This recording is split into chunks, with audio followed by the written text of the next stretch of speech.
It was a time of anarchy, of murder, arson, pillage, rape, a time when the world seemed to fall apart. Even the church depended on the barbarian tribes who ruled the West. As the barbarians were Christianized, the church became more barbarous. The Dark Ages, this time on the Western tradition.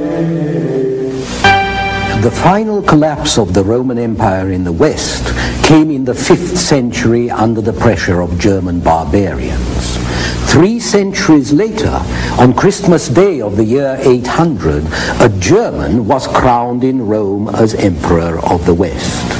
He was Charles, King of the Franks, whom history knows as Charles the Great or Charlemagne, and whose glorious reign was for the times a paragon of stability.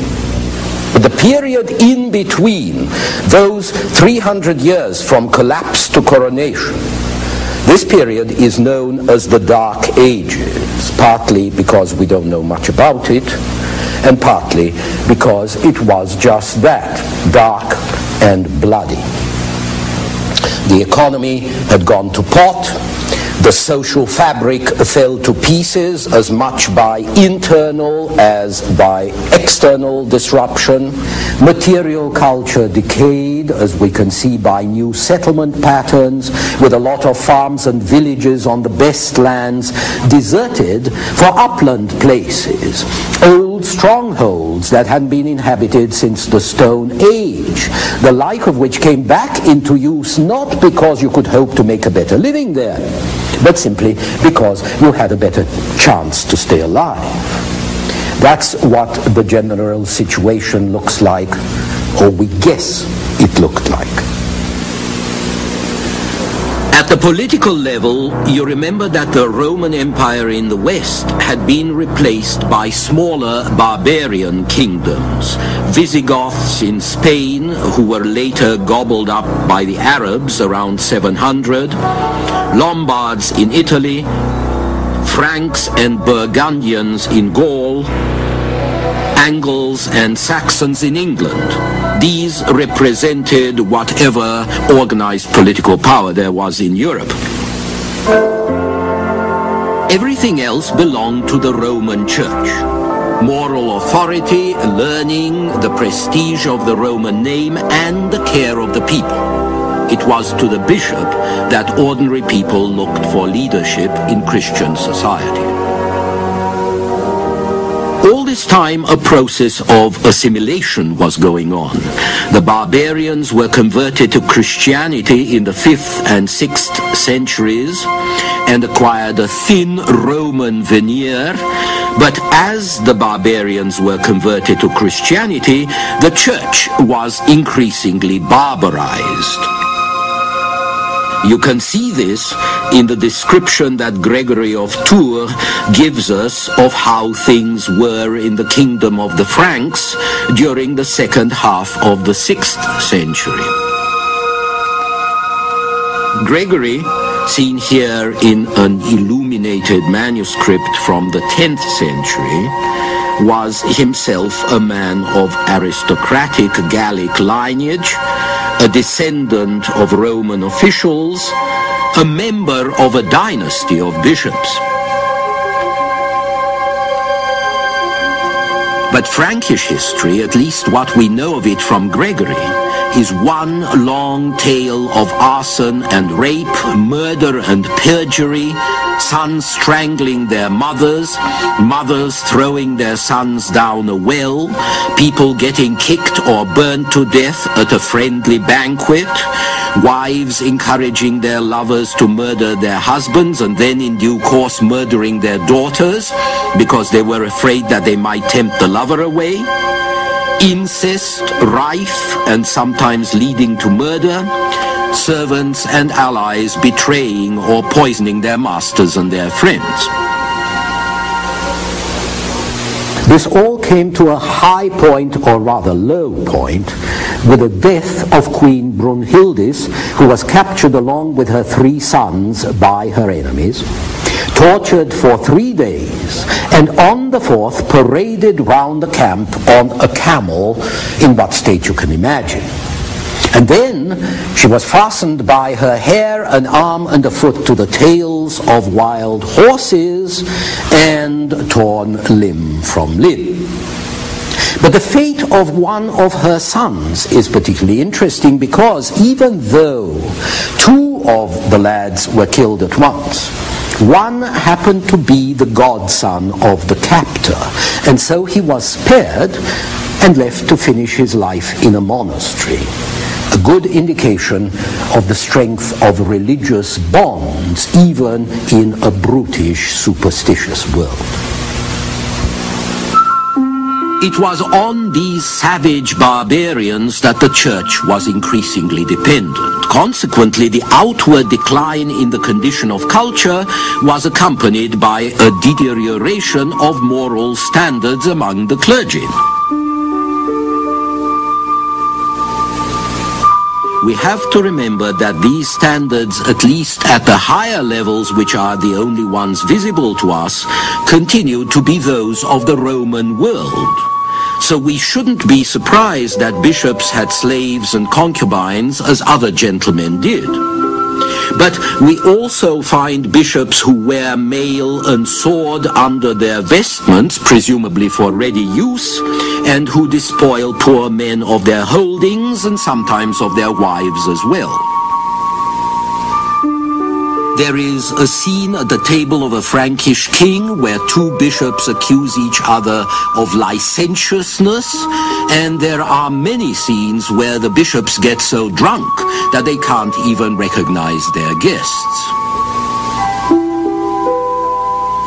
The world which Gregory of Tours describes is a world of violence and corruption, in which rulers set the example of injustice and contempt for the law, and where even the barbaric virtues like loyalty and military honor are no longer preserved.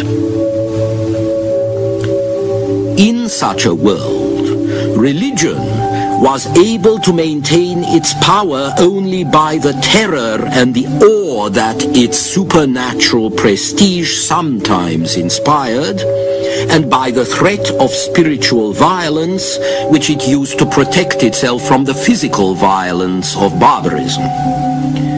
Fear of the wrath of God, fear of the vengeance of the saints, these were the only things that might intimidate the lawless ruffians who were so common among the new ruling classes.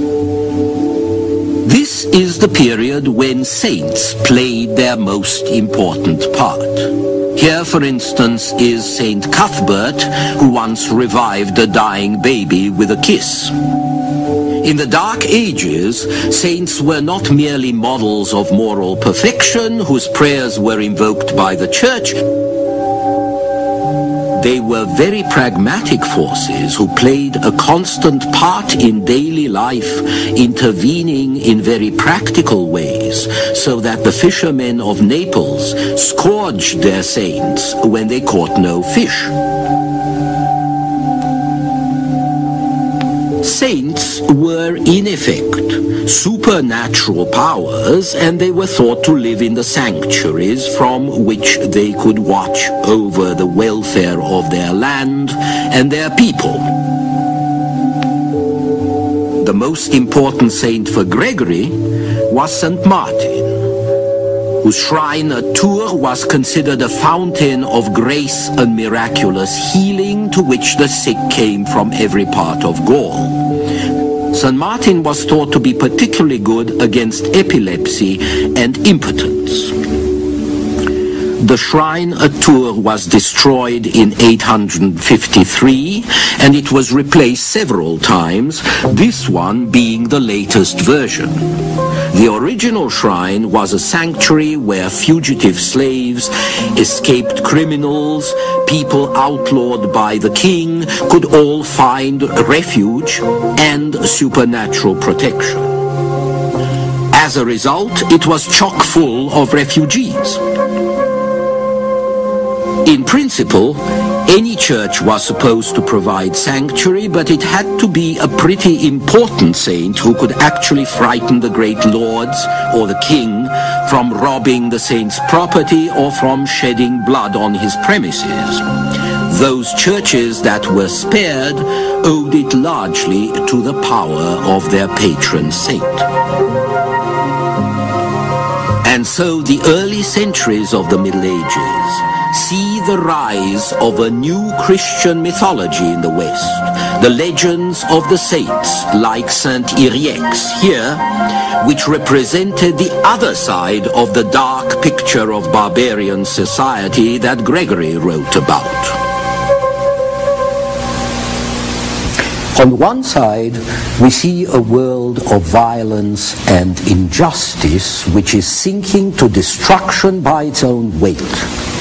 On the other side, there's the world of divine power and mystery in which man is freed from the harsh necessities of daily experience, where nothing is impossible because the saint can bring children back to life or provide food and drink, where every human suffering can find a remedy because the saint can heal the sick and feed the poor and even purify the guilty.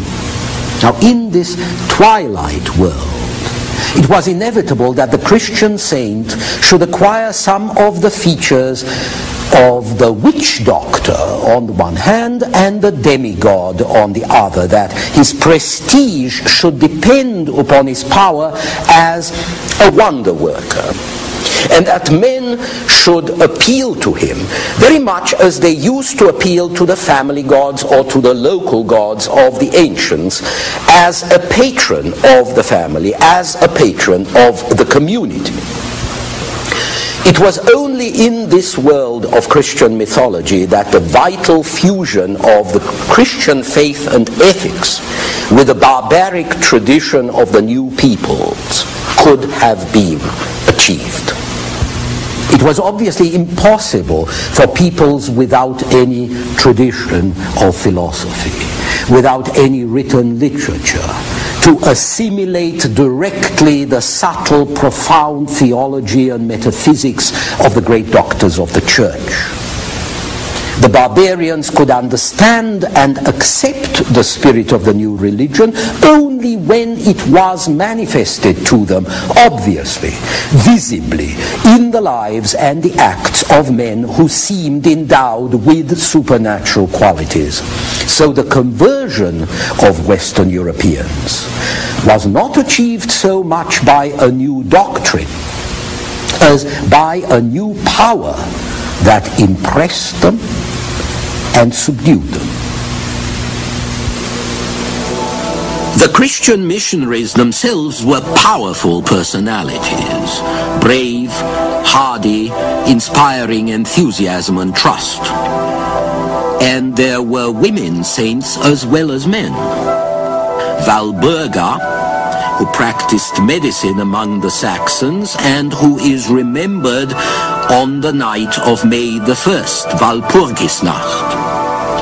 And Saint Audrey, abbess of Ely, whose feast on June the 23rd was so popular that it became famous for its annual fairs. The cheap trumperies and necklaces on sale there gave the name to tawdry. Women also played an important part in the conversion of the pagans at the political level. In 496, a Catholic princess of Burgundy, Clotilda, married Clovis, king of the Franks, and helped to convert him to Christianity. 100 years later, Clotilda's great-granddaughter, Bertha, married and converted this man, Ethelbert, king of Kent, and their offspring carried Christianity from Kent to Northumbria.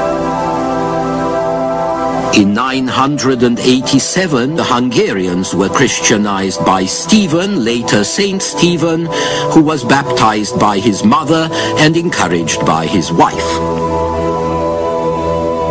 This was not pillow talk, of course. It was a matter of alliances and political interests. But whatever the reasons, wives played an important role in such conversions.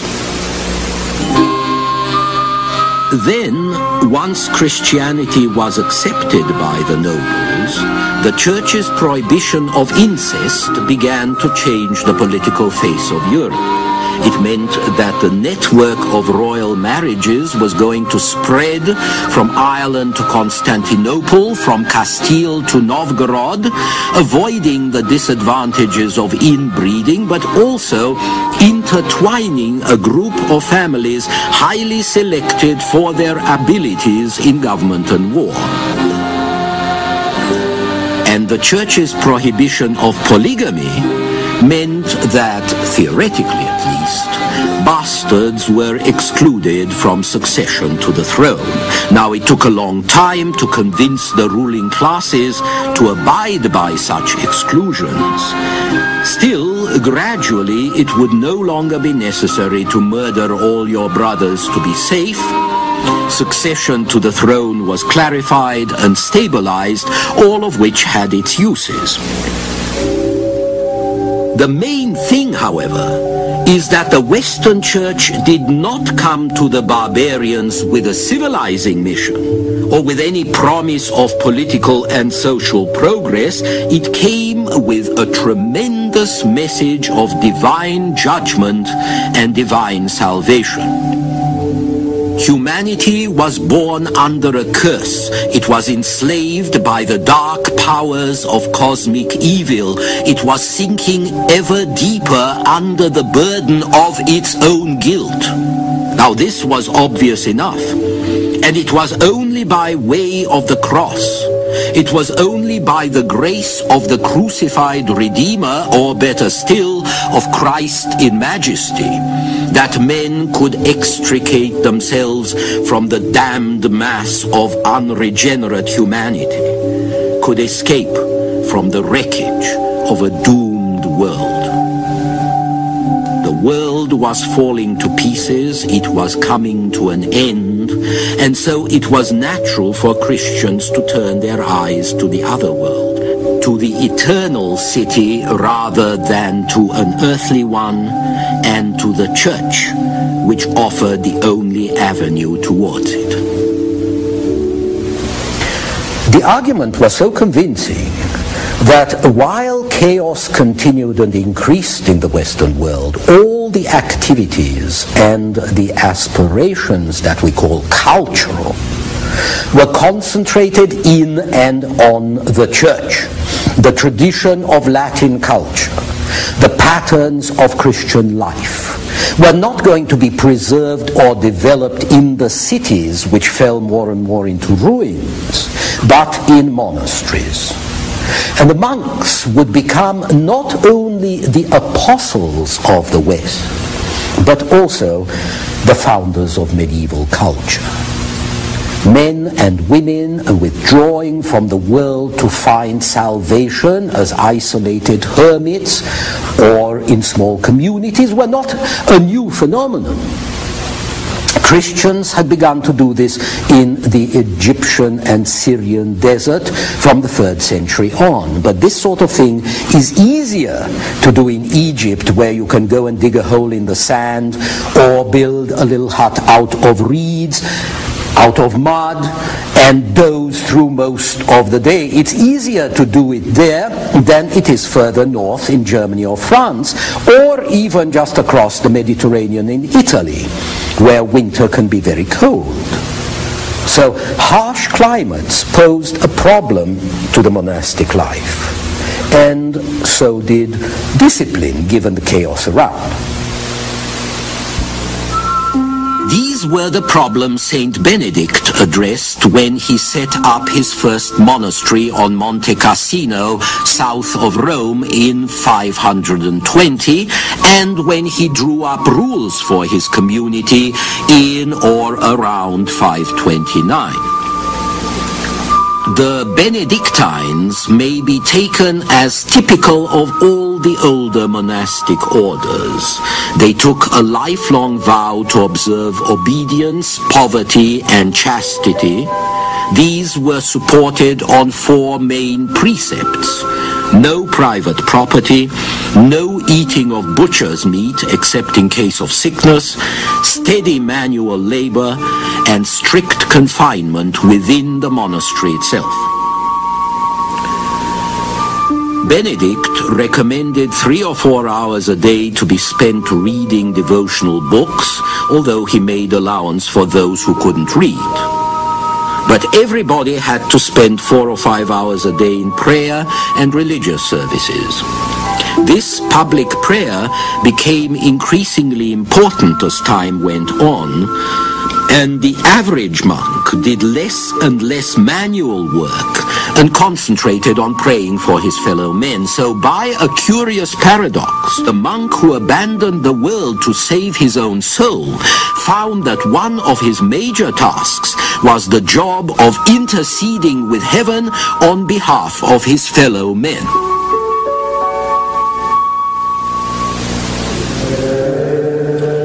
The rule of Saint Benedict is a model of practical and spiritual wisdom, even to recommending how monks should sleep. They shall sleep separately in separate beds.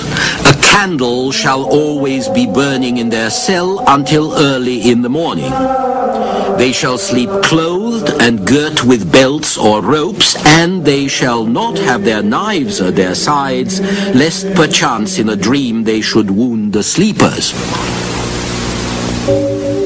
But like a lot of great documents, the rule of St. Benedict became in time more a statement of what should be than an indication of what actually was. Property and meat crept in, work and abstinence went out. In spite of repeated reforms, monasteries became more businesslike and more worldly. This isn't surprising when you consider that in a troubled, violent, unsafe world, monasteries and convents afforded shelter and a minimum of order and comfort to a greater extent and for longer periods of time than any other residential establishment. The shelter wasn't merely physical, of course, it was spiritual too. Men and women crept into monasteries out of the cold, chilled to the marrow by the wickedness and wildness outside, envisaging the cloister as a refuge where they could keep warm in the faith. They could also maintain what bits and pieces of civilization were left, copying and illustrating old manuscripts when they weren't scraping them off to make room for something else. And they could spread the Christian message by missionary work, not just by sending out fiery preachers, but by example. Monasteries were sited in rural areas, and it was the monks who converted illiterate and heathen peasant populations, and who also probably introduced agricultural and technological improvements that were going to change the quality of life all over Europe. The Dark Ages must have been incredibly dismal, with raids and counter-raids, ambushes, robberies, murder, looting, kidnapping, torture, and drunken brawls ending in bloodshed, and hands and ears and noses cut off, which was considered a more Christian treatment of criminals or enemies than putting them to death. But through all this, life went on.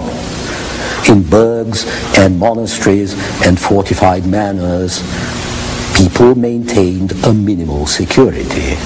Merchants traveled on the old Roman roads. They were robbed once and twice, but they went on trading. Above all, both men and women went on sowing, harvesting, driving the pigs into the forest, driving the cattle out to pasture to feed themselves and their masters as best they could. Next time we shall see how the Dark Ages came to an end, although not the darkness. Even the Dark Ages were not uniformly dark. There were attempts to restore productivity and order. There was the brilliant success of a Frankish king crowned in Rome as Emperor of the West. But what looks exciting to us today must have been hell to live through. The age of Charlemagne, this time on the Western tradition.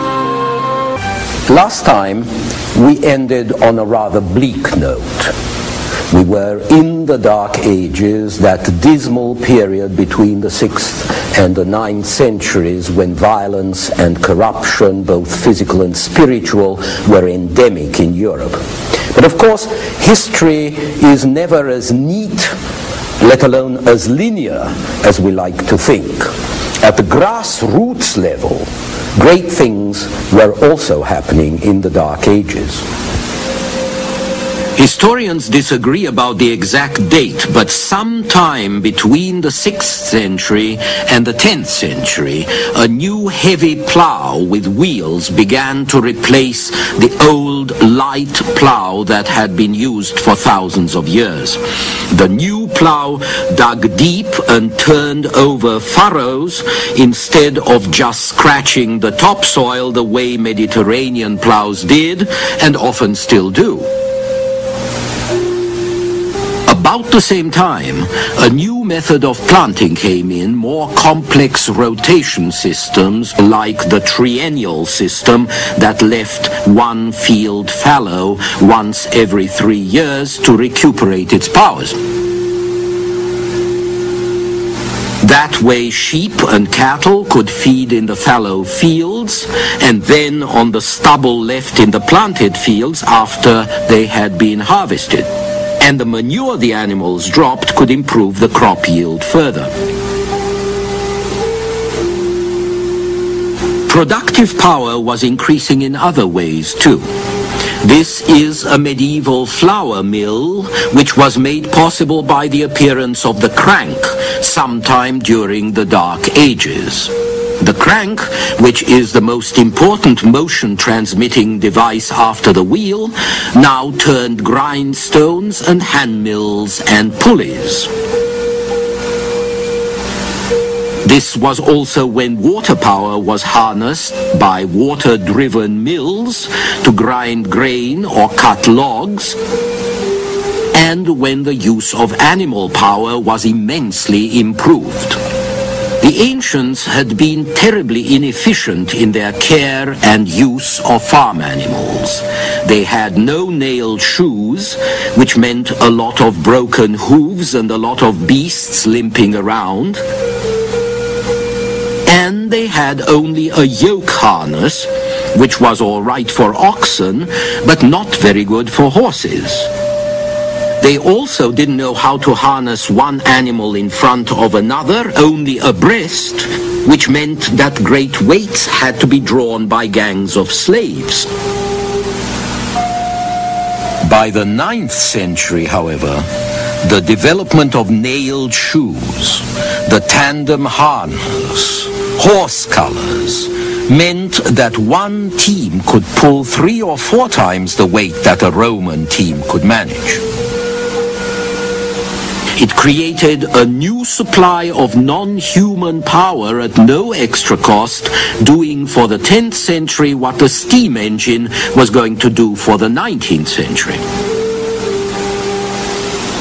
With this increase of productivity among North European peasants, the economic center of the continent shifted from the shores of the Mediterranean, where it had been for many centuries, to the great plains between the Baltic and the North Sea and the English Channel. amid disorder and violence. Despite disorder and violence, there was more food, there were more people, there was more activity. North Europeans were also going to surpass the people to the south in power. The extra wheat and meat the northerners produced made them bigger and stronger. The extra oats they grew permitted them to breed and feed larger horses and to build up a heavy cavalry that could use another new invention, the stirrup, which let you sit firmly in the saddle and allowed you to charge with a lance without falling over. From the 8th century on, these new heavy-armored horsemen were going to be the tanks of the medieval battlefield, stopping the Arabs at Poitiers in France in 733. This increase in power was especially important because history is really about power. Who gets it, who keeps it, who uses it, who loses it.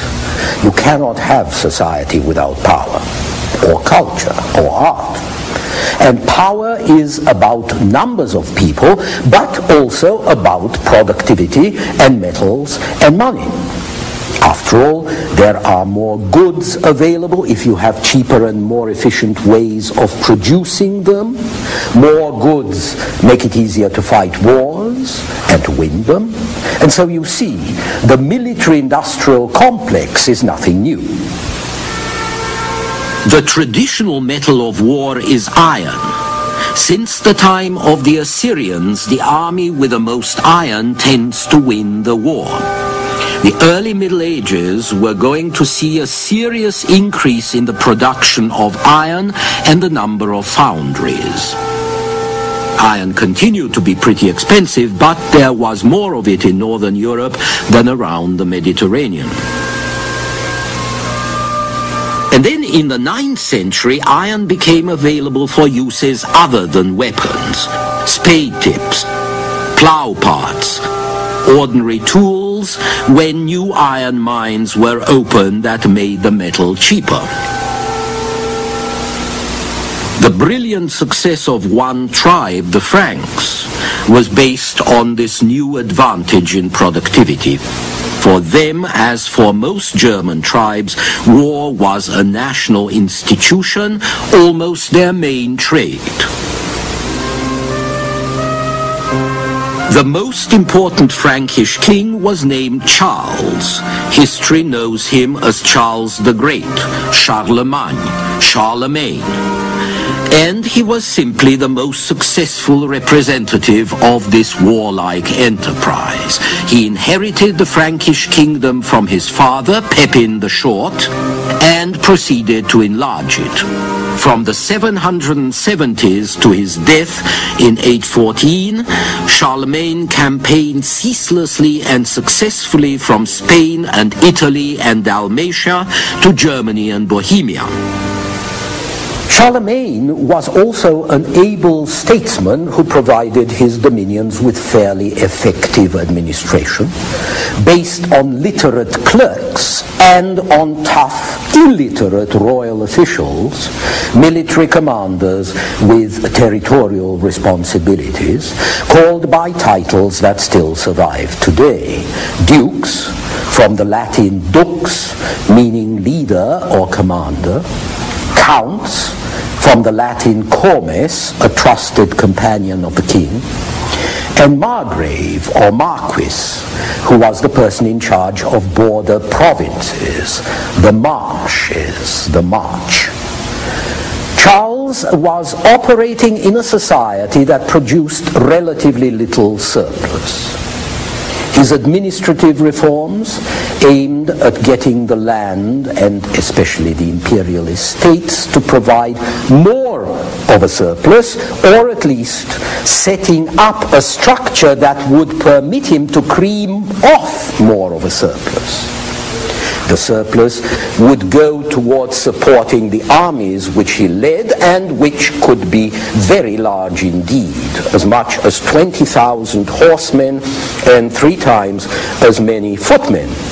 Now, if you think just how many oats you need to feed that many horses, how many wagons you need to carry the grains and other supplies, how many supplies you need just to prepare the army for moving out, you can see the logistics of military campaigns could be pretty impressive.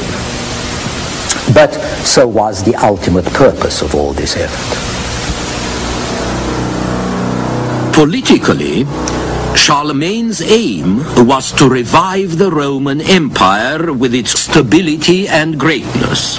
And indeed, on Christmas Day in the year 800, he was, as you know, crowned in Rome as Emperor of the West. He saw himself as charged by God to restore and maintain the social order and the values this order represented, and he believed that this could best be done by reference to ancient Rome. Since architecture is often an expression of politics, you can see in the palaces and abbeys Charlemagne put up the expression of this attempt to return to Roman sources, to revive the empire by imitating its forms, and also to spread the civilizing Christian message associated with Rome. The most effective means of instruction and edification was mural painting, which offered a kind of holy comic strip of biblical images for a largely illiterate public. Now remember that the 8th and 9th centuries were also the time of the iconoclastic struggle, of the tension between Rome and Constantinople about whether religious images, icons, were good or bad. So you can see why the Pope, Leo III, thought images were essential to carry the Christian message, and why he appealed to Charlemagne to help. And how also he wound up crowning Charlemagne the Emperor of the West for this and other favors. Images were also good for publicity and prestige. They could present a legendary historical background for a family or a people, as was done in one of Charlemagne's palaces at Ingolsheim, where the great hall was surrounded by paintings of the history of the Franks, as the Franks would have their history looking. At a more sophisticated level, Charlemagne patronized the production of illustrated manuscripts and books like this Bible, and he provided rich endowments to the clerks, scribes, and illuminators who produced them, and to the monasteries where these men were sheltered. Charlemagne hoped that the monasteries would also generate administrators and educators. Scores of new monasteries went up, and hundreds of churches were built or restored, richly decorated. Towers and bell towers especially grew taller, nesting places for angels and archangels who were expressly invited to alight and perch there to protect humans against lightning and sin. Taller also because they were impressive and visible from afar, and practical as watchtowers. Watchtowers were going to be needed soon because a lot of the new buildings were going to fall within a generation or two. Most of the great monastic foundations disappeared in the time of troubles that followed the death of Charlemagne.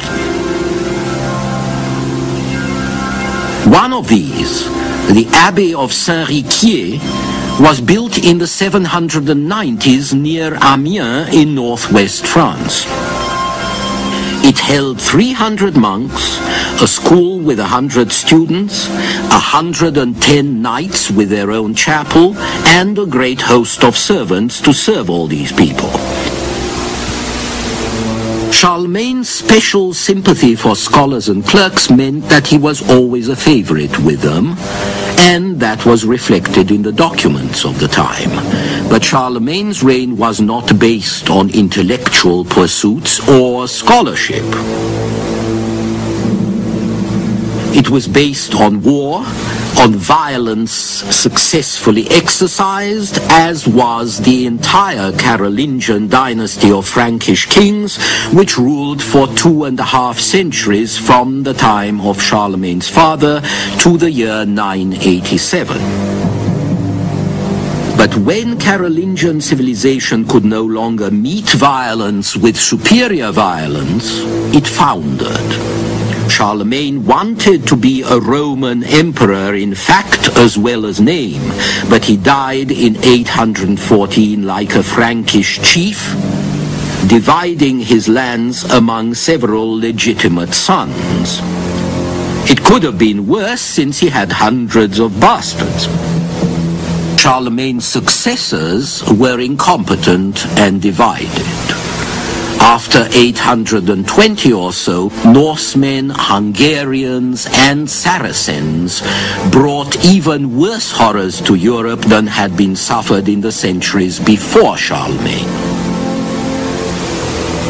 Saracen is simply the Byzantine word for a Muslim Arab. Westerners borrowed it to describe the Muslim enemy that kept pushing north across the Adriatic, the Mediterranean, and the Pyrenees. The Saracens raided into the Alps and into central France. They even sacked Rome in 845, but that was becoming a tradition. Everyone who was anyone had to sack Rome. Although the Hungarians never managed to get that far, they did spread terror throughout the rest of Europe. Hungarians were a Turkic people from the Eurasian steppes, and they displaced the Huns from what is now Hungary. They ravaged to the walls of Constantinople, all over Germany and France, as far as Burgundy and the Rhone Valley, and well down into Italy. They were the scourge of Europe until defeated and converted in the second half of the 10th century. As a matter of fact, our word for the gigantic, hungry ogre whom a lot of fairy story heroes meet and defeat derives from the word for Hungarian, Hungar or Hongre. But the main threat to Western Christendom came from Scandinavian pirates and invaders, the Northmen, also known as Norsemen or Normans. They were also called Vikings, perhaps after the narrow channel between Sweden and Denmark, the Vik. The Viking danger was not new. It had been staved off since 800 or so by Carolingian diplomacy, busy missionary activity, and, of course, arms. When the successors of Charlemagne started to fight each other, Viking attacks on their kingdoms became more serious. In 845, a Danish king destroyed Hamburg, which was at the time the northernmost outpost of Christian civilization. In the same year, Paris was sacked, and the King of France, Charles the Bald, paid a heavy ransom to the Danes to get them out again until next time. But these disasters were only the prelude to the main Viking attack on the west, which began around 850 and continued without a stop for the next 50 years. During these years, it wasn't any longer a question of isolated pirate raids, but of skillfully planned invasion by highly organized professional armies that didn't just want plunder, but sought conquest and settlement. Year after year, Norwegian and Danish Vikings launched campaigns against Germany, the Netherlands, England, France. They defeated what armies the kings could gather. They could take and sack almost any town or abbey in their way, and few places were safe from their swift, shallow draft ships and their heavy swords. Swedish Vikings also penetrated the lands east of the Baltic, along the Dnieper and the Volga rivers, in the 800s.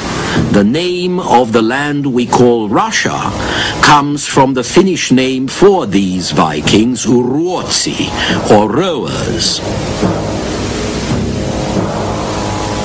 They were going to melt into the Slav populations. But their expeditions provided an essential link between the West and the Eastern Roman Empire, between the Baltic and the Black Sea and the Caucasus. In the West, however, Viking colonies were set up during the 900s throughout the Atlantic islands, in England, Ireland, Iceland, Greenland, with some landfalls on the North American continent. Most important, though, was the settlement in the lower valley of the Seine that would become a buffer state between French territories and other raiders. This became the Duchy of Normandy, and in due course its rulers managed something the other Vikings never had, the conquest of England in 1066. Still, for 300 years, until Christian kingdoms were established in Scandinavia in the 11th century, Viking destruction continued because this is what the Northmen did best: sail, fight, and rob. But the robbery was often part of a larger enterprise, trading. Like Phoenicians or Greeks, the Vikings were merchants as well as pirates. Like the Assyrians, their pillaging raids and wars also redistributed wealth. Indeed, it's quite likely that their major role was to release wealth stored in Western treasuries and put it back into circulation. They stole from the monasteries, and they used the silver to buy land to settle on or to equip ships to trade with. And so the Vikings probably did a lot to reopen internal commerce in Europe and contributed to the beginning of economic revival from the doldrums that they themselves had helped create. In the meantime, however, they destroyed a great deal and killed for the fun of killing. It's of these years that a chronicler of 884 wrote, "The Northmen cease not to slay and carry into captivity the Christian people, to destroy the churches and to burn the towns. Everywhere there is nothing but dead bodies. Clergy and laymen, nobles and common people, women and children. There is no road, there is no place where the ground is not covered with corpses. We live in distress and anguish before this spectacle of the destruction of the Christian people." These terrible years also witnessed the final collapse of the Carolingian Empire. The failure of the last attempt of Charlemagne's successors to rally the united forces of the West around the surviving representatives of the House of Charles, this failure was followed by a new alignment of power. The new successful leaders were not the weak kings. They were local leaders who maintained a bit of order and who organized resistance against outside attacks. Eudes, the Count of Paris, or Rollo and his descendants in Normandy, or Henry, the Duke of Saxony, and his son Otto, who finally beat the Hungarians to a pulp. These new princes derived their authority from their military leadership and from their power to protect their country. And indeed, A series of victories by the mid-900s would mark the turn of the tide. Much suffering was still in store for the West, but the worst of the horrors had passed and the survival of Christendom was secured, as we shall see next time.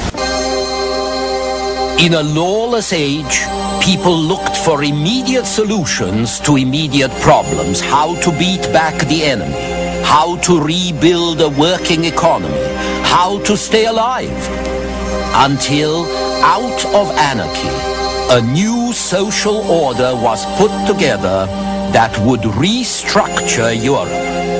The Middle Ages, this time on the Western tradition. The Middle Ages were really invented by the Renaissance. By the 14th and 15th centuries, people felt that they were coming out of a long period of darkness into a world that could compare itself with the ancient world at best, or that could at least try.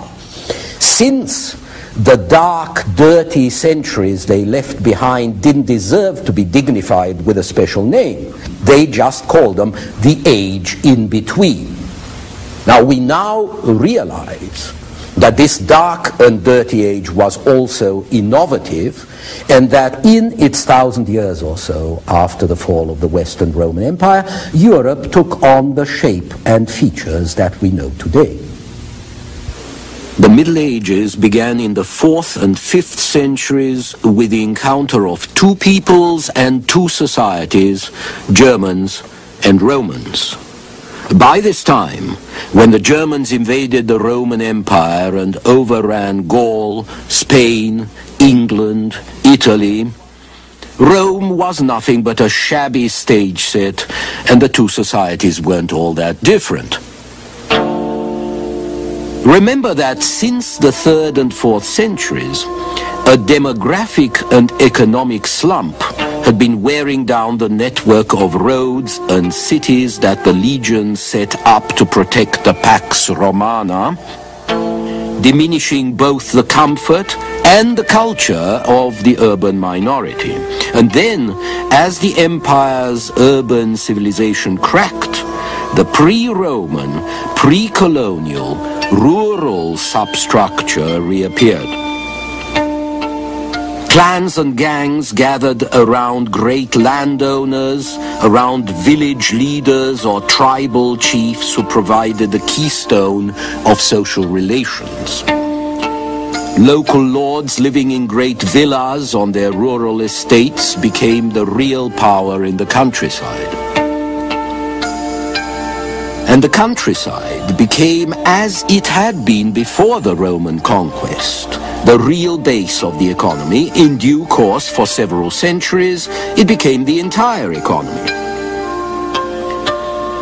This change was radical for the towns, which we usually associate with civilization, but it was less noticeable in the countryside, which had always lived by its own rhythm, no matter who lived there. The barbarian tribes carried cultural baggage of their own, of course. They ate porridge and drank beer. They were more warlike, less disciplined, more inclined to individual freedom, and more abstract in their art forms than the people of the Western Empire. These people ate bread, drank wine, used cash, and built with stone. But that didn't stop the barbarian leaders from taking over some of their villas, and some of their cities too, and from adopting the finery of a dying civilization. At the core, the two societies of invading barbarians and of natives, the two societies were pretty similar. Both were rural, both owned slaves, both were dominated by strong aristocracies of almost equal brutality. And just as the aristocracy of Gaul had become Gallo-Roman after the Roman conquest in the 1st century BC, in the same way, a bit of Gallo-Roman civilization rubbed off on the German aristocracy in the 5th and 6th centuries, and a lot of Germanic barbarism rubbed off on the Gallo-Romans. So there was some integration between the two groups, especially at the top. But it was chiefly an integration downward towards the lowest common denominator. The economy was primitive, what you might call an agro-military economy. Production was at the subsistence level, and the only real source of profit was armed robbery and pillage. So the economic impetus provided by new inventions like the yoke, the heavy plough, and the crank resulted in better armed tribes, better able to build new states. The Saxons in England, Lombards in Italy, Franks in Gaul, and of these states the most prestigious and the best known was the Carolingian Empire, which Charlemagne brought to its apex. But what was the Carolingian Empire really? A clan or village chieftainship writ large with universal pretensions. This remarkable object is Charlemagne's sarcophagus. In fact, throughout the Middle Ages, talented and astute war leaders would increase their power by war. Then they would die, leaving their whole house of cards to come crashing down because their heirs couldn't hold it up. Even Charlemagne's empire fell apart this way. Every spring throughout Europe, a king would call on his lords in their manors to follow him to war. That is, to join on plundering expeditions that went further and further afield. Most of the king's revenues didn't come from taxes. There were no tax collectors. Instead, they came from robbing the subjects of other kings or robbing lords outside his realm, and that's how the lords' revenues were raised too. The basic food and fuel of the kings and lords and everybody else on top, the knights, bishops, priests, came from the land, came from the peasants who worked the land. But that was just to live on. It didn't pay for weapons or luxuries or spices. Those had to be financed by the successful exercise of violence. This perfectly functional economy, especially if you liked hunting people and animals, turned on personal relations, on personal service, loyalty, obedience. It was all based on the exchange of gifts and services. I give you protection, you give me service. I give you service, you give me my keep. I give you land, you fight for me. It was a two-way movement. Up from the bottom, the weak sought the protection of someone powerful. Down from the top, the strong looked for men to work or fight for them. And it became increasingly obvious that of all the arrangements in which one man was subordinate to another, the highest, the most honorable, was to serve with a sword and a lance and a horse. Such a servant, bound to his master by all sorts of solemn oaths, was a vassal or liege. And this relationship was the basis of the feudal system which developed and reigned all over Europe throughout the Middle Ages, and which did not really disappear in many parts of Europe until the 19th century. In a period of chaos, any man might be a fighter, but not every man could be one. For one thing, not everyone was cut out for it. For another, equipment was expensive. A helmet was as expensive as 3 oxen, and a horse was worth 18 to 20 cows. Then again, it took a long time to learn to handle a horse efficiently in combat and to fight in heavy armor. A Carolingian proverb says you can take a lad in his early teens and make a knight of him, but later, never. By this time, around the end of the 8th century, the heavy cavalryman had come to be recognized as king of the battlefield. The stirrup enabled him to charge infantry and bowl them over, or to rise in the saddle and hack away with a sword. The heavy armor protected him from infantry weapons. The horse enabled him to wear the armor and fight in it without being excessively tired.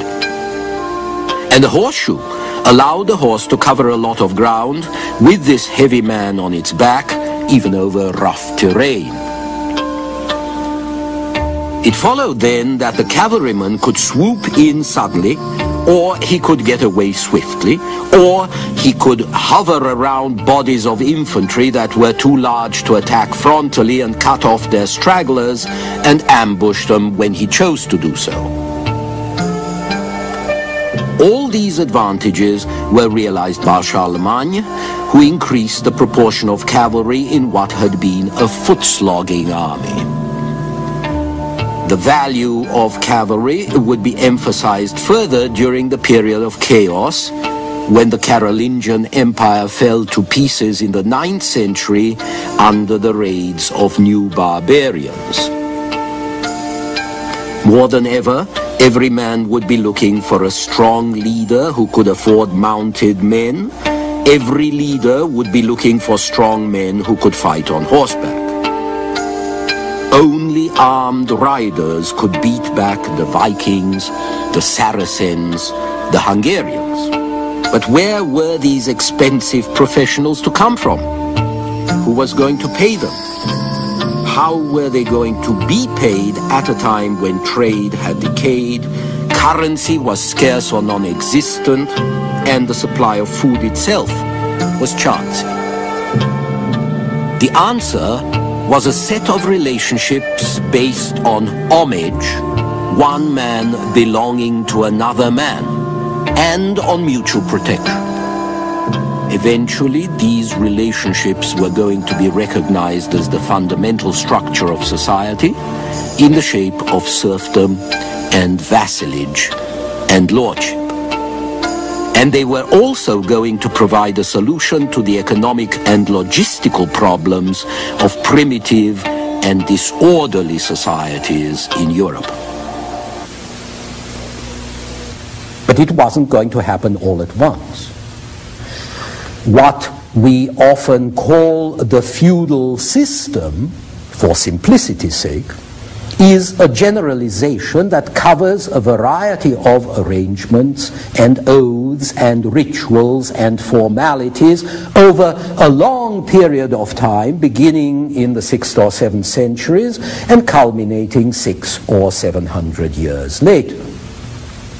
These can range from a household of retainers, fed and clad and perhaps mounted by the boss, by the lord, the sort of thing that you can find even before Charlemagne, through groups of dependents, most visible in the 9th and 10th centuries, bound to the lord by a fee or benefice, a gift of cash, a loan, a piece of land, the revenue from a piece of land.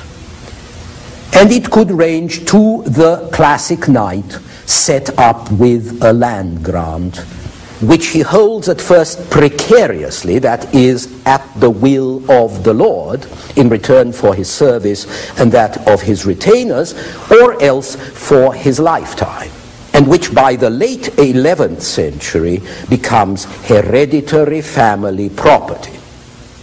Now, all of these different forms depend on what can be squeezed out of the producers, who are mostly peasants.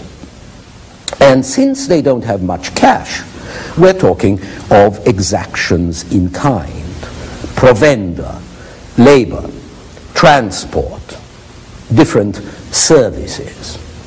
Now, by the 10th century, feudal protection rackets pretty much extinguished the remains of a free peasantry. The successful lord establishes his right to tax and tithe, his monopoly of hunting, his right over forest and commons.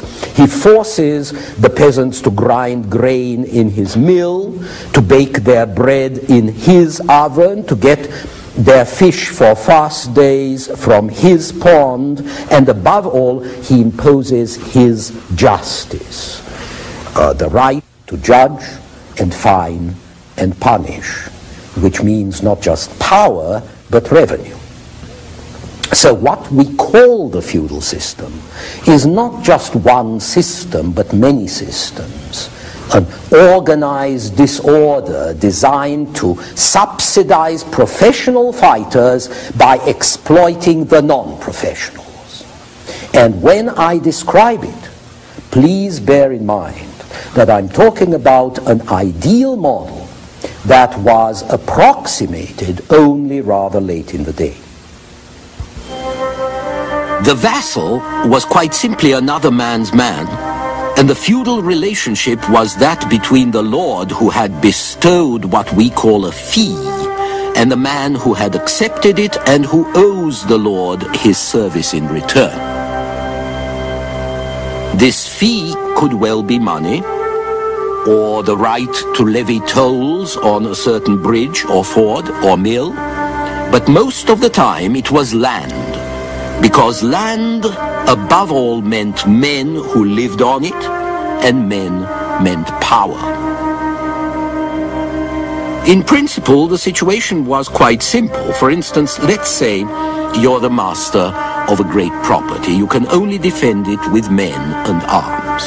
You may build a castle, you may build a keep, but even that has to be defended by specialists, by professional soldiers. You can only get these professionals by paying them. But how are you going to pay them? There's very little ready cash. Even the princes, the great barons, usually have to melt down the plate or hawk the family jewels when they really need some cash. And even if you offer the men coins, there would be no shops for them to spend them in. Nor can you afford to keep more than a limited number of men in your own castle, because there's just so much food in your stores. Carting things about is difficult. Even kings and counts have to migrate from manor to manor in order to eat up what's available in each and then move on.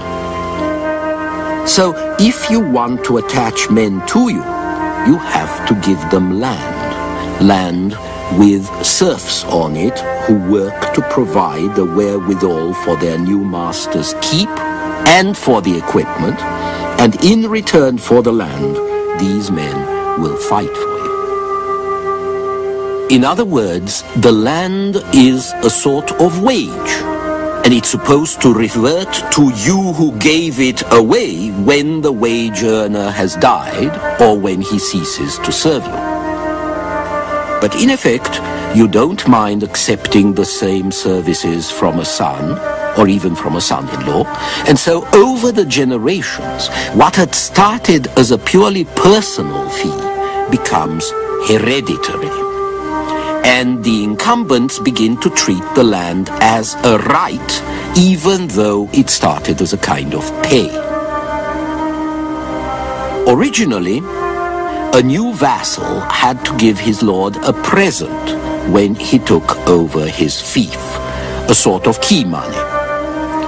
This gift was called the relief, and it was important because it was going to modify the whole spirit of the system, because over the generations, the lord started to treat the fief he gave to his vassal less as a source of power than as a source of revenue.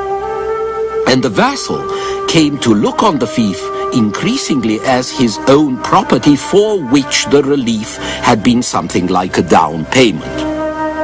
He felt that he could use the property pretty much as he pleased, not just leaving it to his heirs, but even selling it or giving it away, say, as part of a dowry or of some other deal. Eventually, everything became very complicated. In principle, you were supposed to be the man of one lord only. In practice, however, you might be the man of several different lords, because you may have accumulated bits of land through inheritance or dowries or exchanges to round out your holdings. And you would be in a quandary if your lords fought each other, which was not unusual. So in due course, around the 11th century, the old homage in which a man put his hands between those of the Lord and kissed him on the lips, this became increasingly symbolic. What really counted by the 12th century were money fees, which shows that cash was coming back into its own. And then, 100 years later, we get contracts which spelled out the obligations of the contracting parties, and this was the beginning of the end. Remember that the feudal system had been elaborated to cope with the problems of an economy where money was scarce and broader social structures were fragile or non-existent. It had answered the problem by emphasizing personal relations from man to man and payment in kind by an exchange of services. But as the money economy gradually re-established itself, as social order reappeared, the feudal arrangements of a chaotic age gradually gave way. Despite attempts to adapt to new conditions, they became increasingly anachronistic. Something did remain of the feudal relationship, however, and that was the importance of personal relations and personal affections. And this intimate bond was so powerful that when the poets of southern France invented the idea of courtly love in the 12th century, they conceived the faith of the perfect lover on the model of the devotion of a liege to his lord. The perfect lover was the perfect vassal. He swore allegiance to his lady on bended knee, and the same gesture with the hands joined together, which was the gesture of homage, became the gesture of prayer, which it had not been before. In other words, you paid homage to God, the Lord above. Also living in the feudal system and writing all this down were the clerks and monks who were part of the system's power structure and crucial to its culture. They interpreted what was going on. They recorded events according to that interpretation. And they told the ruler what it was he was really doing as well as what he should be doing. This clerical enterprise had its roots in the Jewish Old Testament, and this, for example, is the coronation of David, and it had its roots in the Roman classics. It stressed that the ruler was appointed by God to carry out God's will on earth. And God's will was the public good. In this case, the practice of Christian virtues as determined by the Church and the application of Roman law. The king's task then was to lead the people to Christian salvation and, like the Emperor Augustus, to bring peace to the land, maintain order, and protect the weak and the poor. But this model invented by the clerics went against the reality of royal power. If you turned the king into a prince of peace, you diminished his own revenues and you weakened his hold on the lords, whose chief interest was war and loot. If you made the king protect the weak and the poor, you offered him allies who could give no support, and you put him on the opposite side from the nobles, whose revenues came from exploiting the weak and the poor. The true masters in the Middle Ages were not the men of peace after all, but the men who knew how to fight and who had the weapons and the horses to do it. They built their keeps, or better still their castles, for local defense, and this means their own defense. It has been said that peasants could take refuge in their lord's keep. But in the typical keep, there wasn't room for refugees, for their cattle, for their wagons, and so on. The peasants did indeed live in terror of raids and pillage from outside, but when they had to look for refuge, they looked for it in the hills, in the woods. The lords furnished no refuge. They were simply in the protection racket. If a neighbor beat up their peasants or robbed them, they beat up his peasants and robbed them. And it was this role as protector that permitted the lords to appropriate an ever-growing portion of the peasants' crops. So here we have three classes taking shape, each with different interests and with different pressures: the lords and their violent retainers, the peasants and the clergy.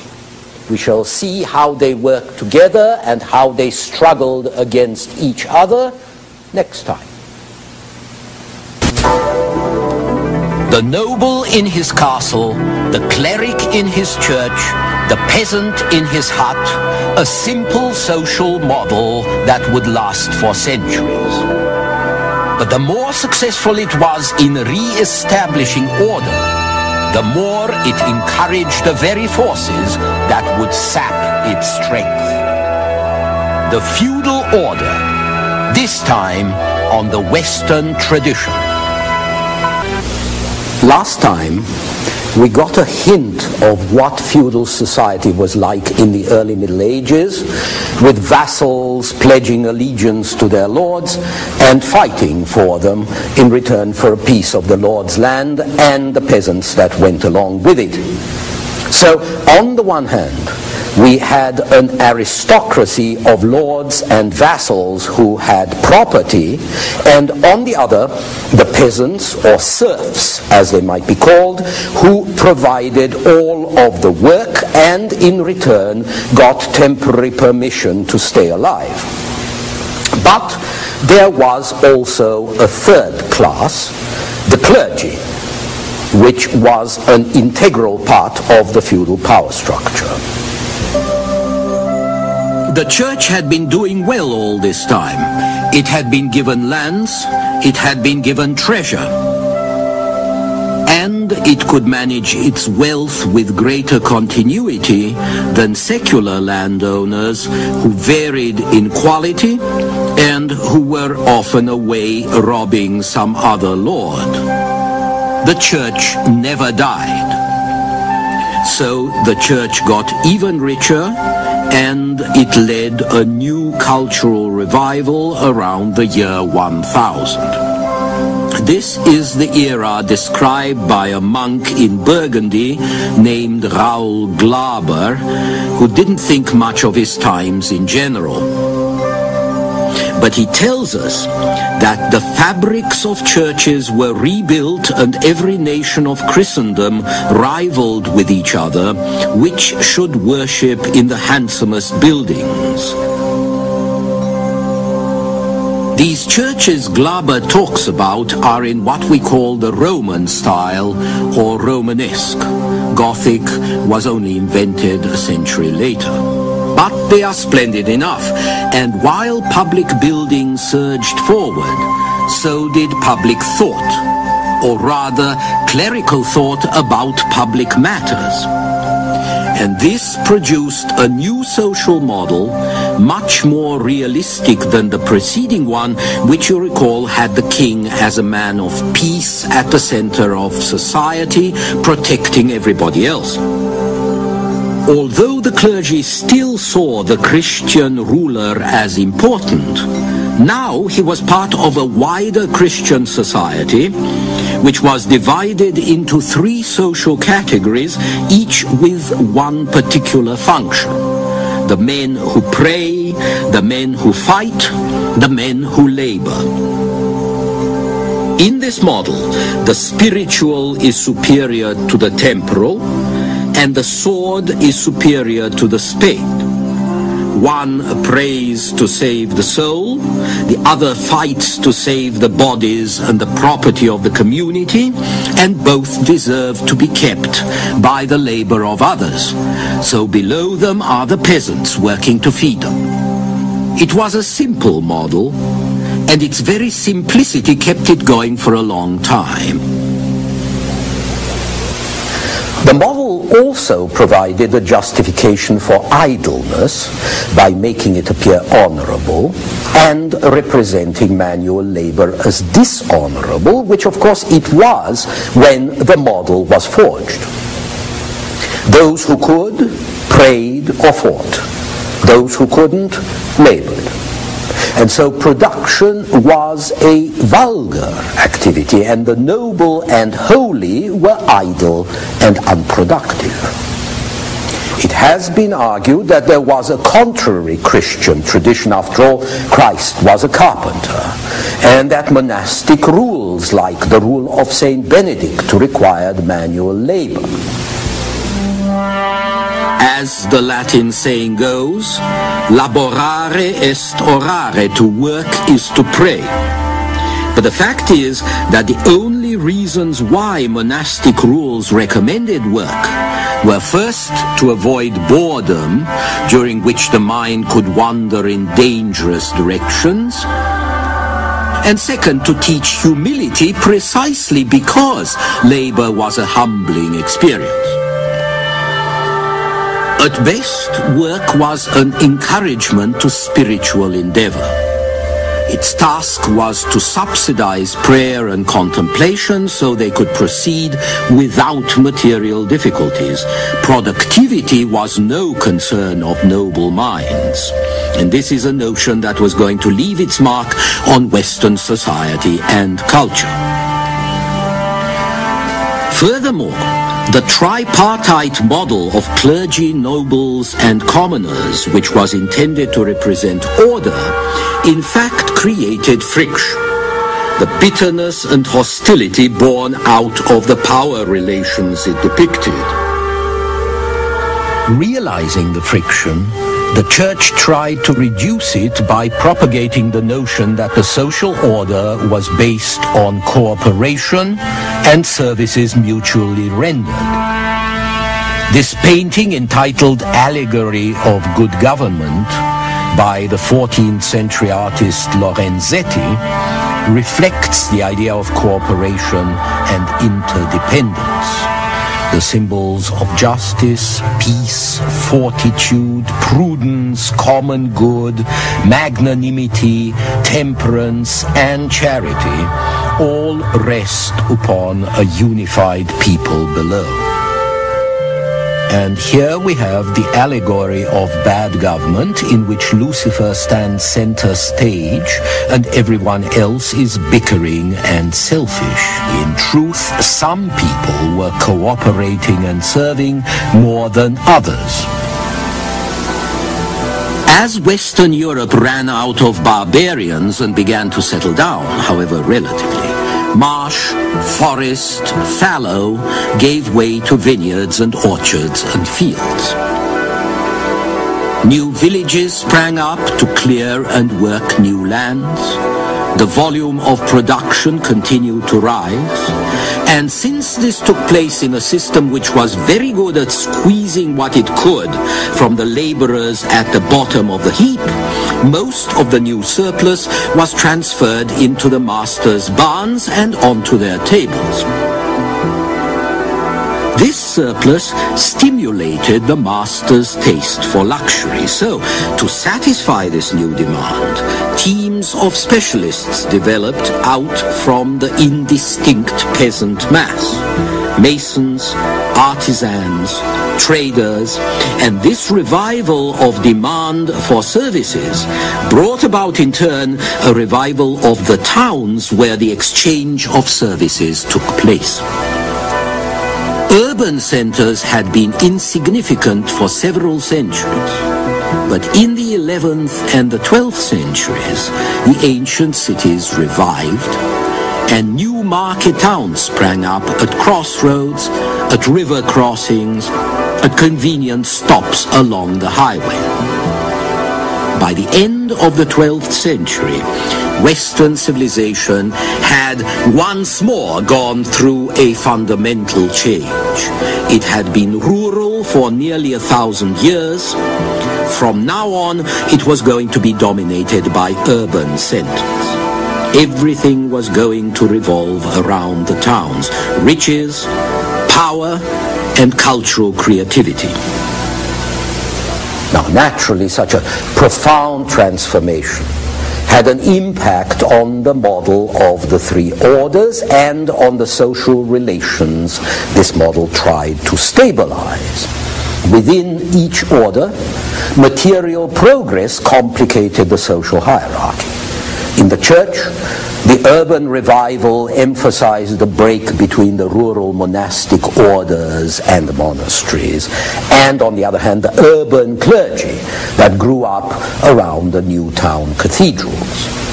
Among the aristocracy, the growing importance of the urban economy strengthened those lords who controlled the markets at the expense of those who lived in the country. But the greatest revolution took place not at the top, but in the third estate among the commoners. The lowest of the three orders had become increasingly multiple, increasingly diverse. Peasants continued to represent the immense majority, but even at the rural level there was more mobility, and some peasants had become better off than others.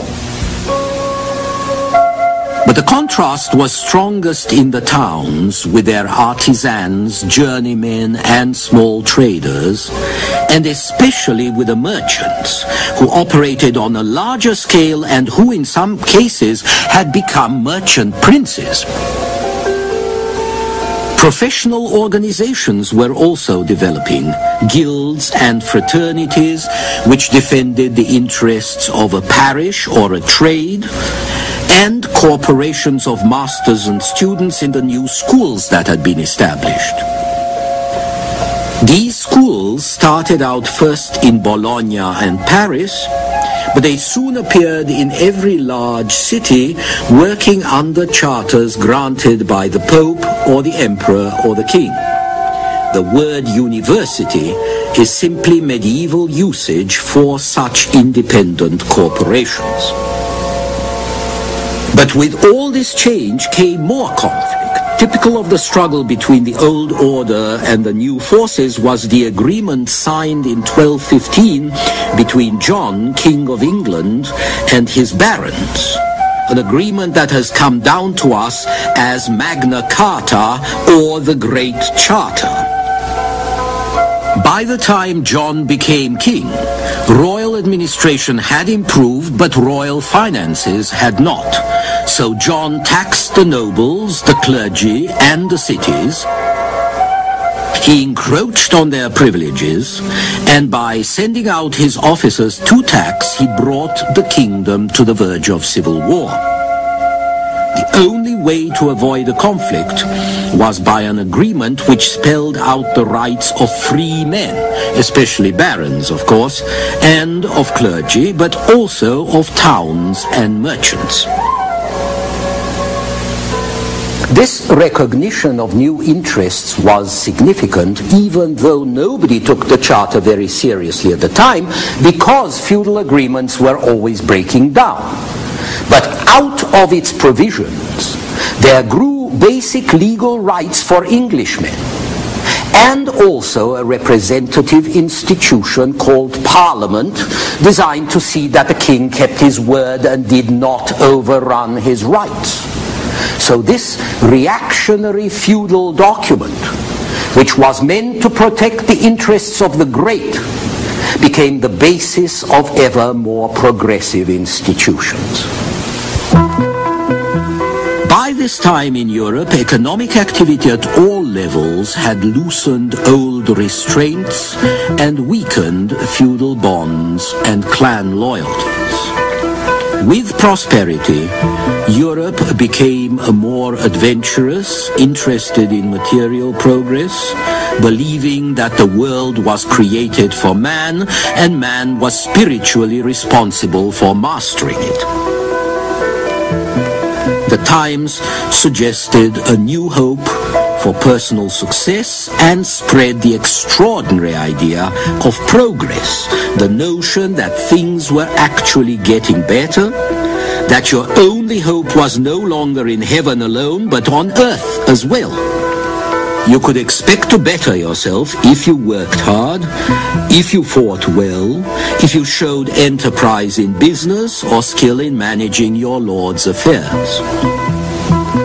A good indication of this new spirit was that Europe now turned from a defensive posture to an offensive one. It embarked on the sort of imperialist adventure that is characteristic of societies that are bursting with energy, vitality, and self-confidence.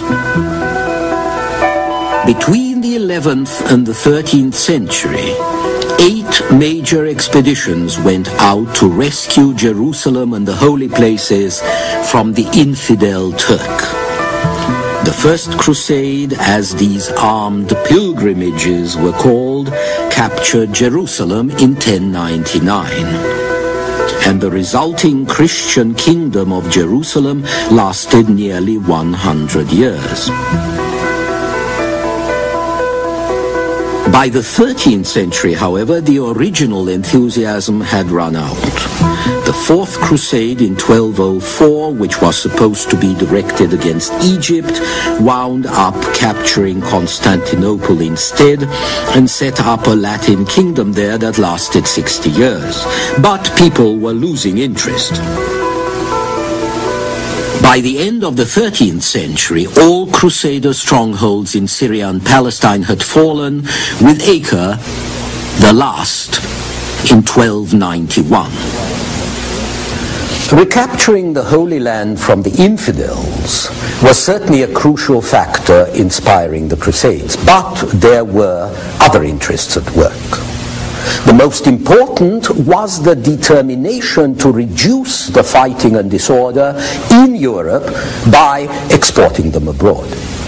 Or, if that wasn't possible, feudal high spirits could be turned to useful ends by directing them against Christian heretics at home. All heresies threatened the ideological monopoly of the church and therefore had to be put down. And so the first Christian heretics were burnt at the stake soon after 1000 AD. In the 13th century, a crusade was launched against the Albigensians, or Catars, the pure ones, who lived in the Albi area of southwest France. The Albigensians were a particularly serious threat because they considered God and Satan, good and evil, to be co-equal in power. Everything material, the world and matter, was created by evil. This included political structures, the feudal system, and also the church, because it pretended that salvation was possible in this world. So the Albigensians threatened everybody in power. They couldn't be tolerated, and they were put down without mercy. The Crusaders of the Middle Ages did not discriminate.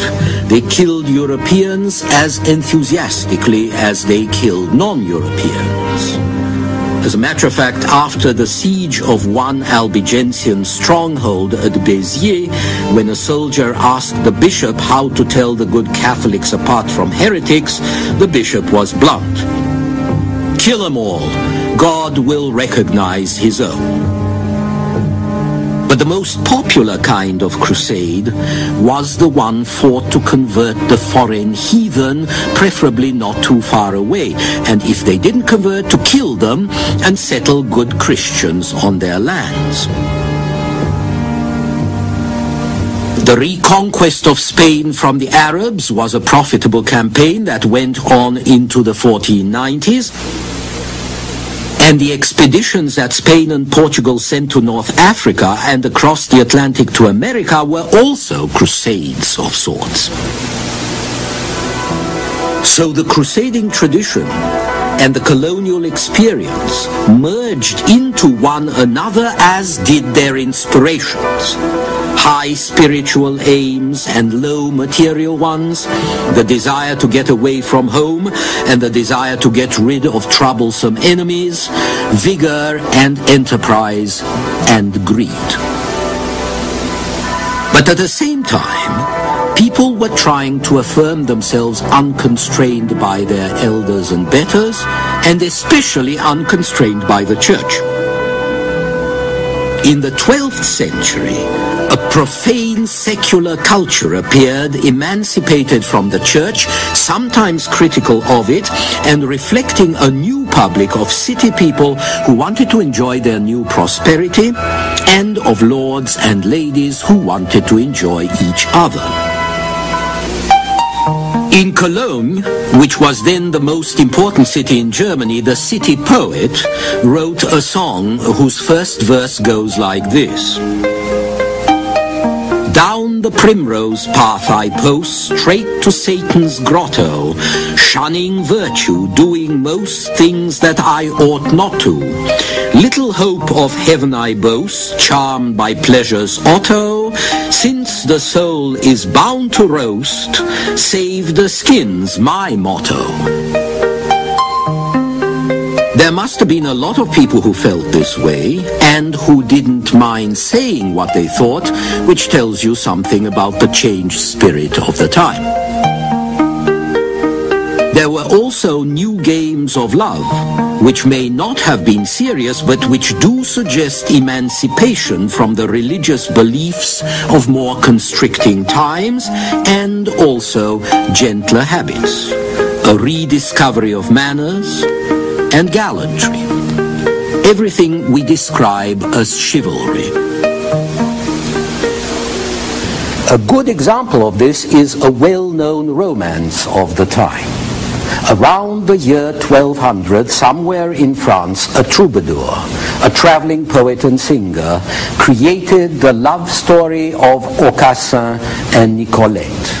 Aucassin, the son of a count, loves and wants to marry Nicolette, who is a captive maid of no apparent station, just brought back from the Saracens. Aucassin is told that he must marry a girl of his station, the daughter of a king or of a count, and if he makes Nicolette his mistress, then he will never enter paradise but go to hell. And this is what he answers. What have I got to do in paradise? I seek not to enter there, provided that I have Nicolette, my most sweet friend, whom I love so much. For none go to paradise except such people as I will tell you. Old priests go there, and old cripples, and those maimed wretches that grovel all day and all night before the altars, and those folk clad in old threadbare cloaks and in old rags and tatters, who are naked and barefoot and full of sores, and die of hunger and thirst and cold and miseries. These go to paradise. With them I have nothing to do. But to hell I will go, for to hell go the fine clerks and the fine knights who have died in tourneys and grand wars, and the brave soldiers and the noble men. With those will I go. And there too go the fair and gracious ladies, who have friends 2 or 3 beside their husbands. And there go the gold and the silver and all the fine furs.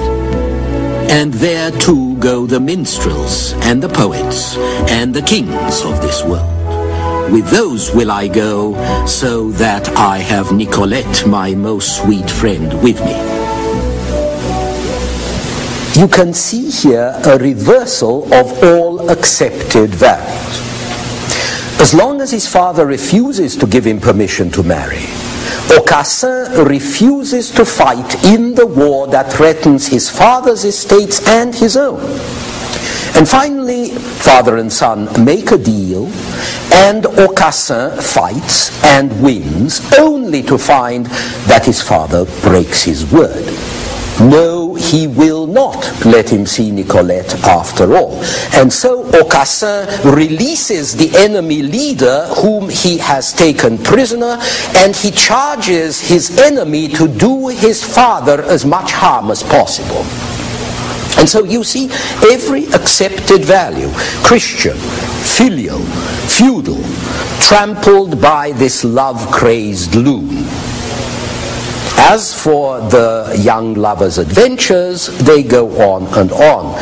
They lose each other, they find each other, they kiss, they marry, and they live happily ever after, which is as good a place as any to end. Next time, a look at everyday life in the Middle Ages. Please join us then. It was an uncomfortable world, hungry, cold, dangerous, where the Black Death reigned and underfed masses dreamed of plenty. A young and nervous world dominated by sudden and irrational emotions, fear of the supernatural, and hope in it. Common life in the Middle Ages, this time on the Western tradition. If cats could write history, their history would be mostly about cats. Now, human history is written by people who can read and write, and so it is mostly about people who can read and write, and about those who are important to them. In the Middle Ages, roughly between the 6th and the 14th centuries, that meant bishops and princes and anybody else who paid or kept or disciplined the men who wrote, who were mainly clerks and monks. And so we know more about that sort of person than we know about simple people, partly because they are individually more important, but also because once we leave the thin upper crust of society, we enter the darkness. Above the feudal order, or rather disorder, there stood in most lands a king whose influence was gradually increasing and whose administration was expanding. After the 11th century in England, Catalonia and Castile, after the 12th century in France, the royal machinery began to forge the judicial and administrative structure of enduring states. The king was anointed at his coronation, and he carried a divine power. He was identified with powerful patron saints. He was like a saint himself, a symbol of fertility, protector of the humble, a healer.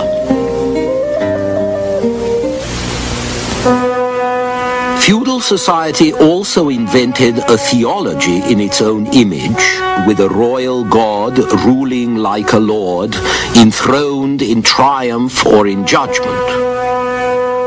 Down below was Satan, image of the disloyal vassal, rebel, traitor. The political lesson was clear. Even if the king was sometimes in trouble, the other side was bound to lose. The future lay with the king. He was crowned as master of a realm that could take weeks or even months to cross. He was the only lord who owed homage to no other beside the Lord God. All the great barons, the very greatest men in his kingdom, owed him allegiance. And this meant that he was in a good position to increase his own domains when a line of succession failed, or when a vassal failed in his duties. He was the protector of churchmen. He was the protector of non-nobles. He could support them against bothersome nobles when it suited him, or he could support one noble against another. There was also, however, the emperor, who had inherited the prestigious Roman title and the powerful memory of Charlemagne, depicted here at his coronation. But in fact, the emperor was merely the uncertain ruler of parts of Germany and Italy. He was often ignored by his own princes and by the increasingly powerful rulers of France and England and Spain. The idea of empire maintained the old ideal of universal unity under one supreme head. This is a banquet for the Emperor Charles IV, given by the King of France, Charles V. But the reality was disunity, and disunity was most acute in the Emperor's own realm. His hold on Germany was contested by civil war. His title was controlled by the princes who elected him and who might depose him. His power was really based on his own family domains. The emperor was in effect the head of a confederation of German princes. By the 14th century, this was reflected in the new title of the domain he ruled, the Holy Roman Empire of the German nation. But medieval Christendom was like one of the stone monsters that adorned its buildings. It had two heads, not one. The secular ruler was one, the Pope was the other. And since two heads are seldom better than one, each tried to establish his own supremacy. The ensuing conflict kept them busy for several hundred years. Emperors and kings claimed that the consecration of their coronation rites gave their office a sacred, religious character, which entitled them to rule priests as well as laymen, to invest bishops, and to draw revenues from the church. The popes, on the other hand, asserted that the spiritual realm transcended and ruled any worldly political power. Clerical propaganda compared the Pope to the sun, emperors and kings to subordinate moons shining only with reflected light. In the end, though, the issue was very practical: who was going to be boss? The Pope quarreled with the emperor about who was entitled to name bishops, who were both high dignitaries of the church and great feudal nobles with large estates. The Pope also quarreled with the kings of France about their right to tax the clergy. This long struggle between church and crown finally came to an end when the King of France, Philip the Fair, checked papal pretensions and humbled Pope Boniface VIII. When the Pope tried to prevent Philip from taxing the French clergy, Philip sent armed men to capture him in 1303. The ordeal was too much for Boniface, and he died a few months later.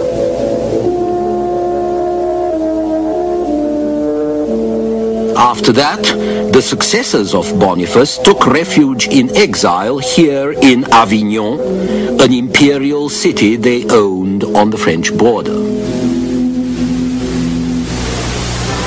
This is the papal palace at Avignon, where the popes remained until 1378, some even later than that, reluctant protégés of the kings of France. Papal glory and influence were going to be restored later, but papal pretensions to supremacy would never recover from this Babylonish captivity as it was described. The priests kept their sacramental powers, but secular supremacy from now on stayed firmly in the hands of kings and princes.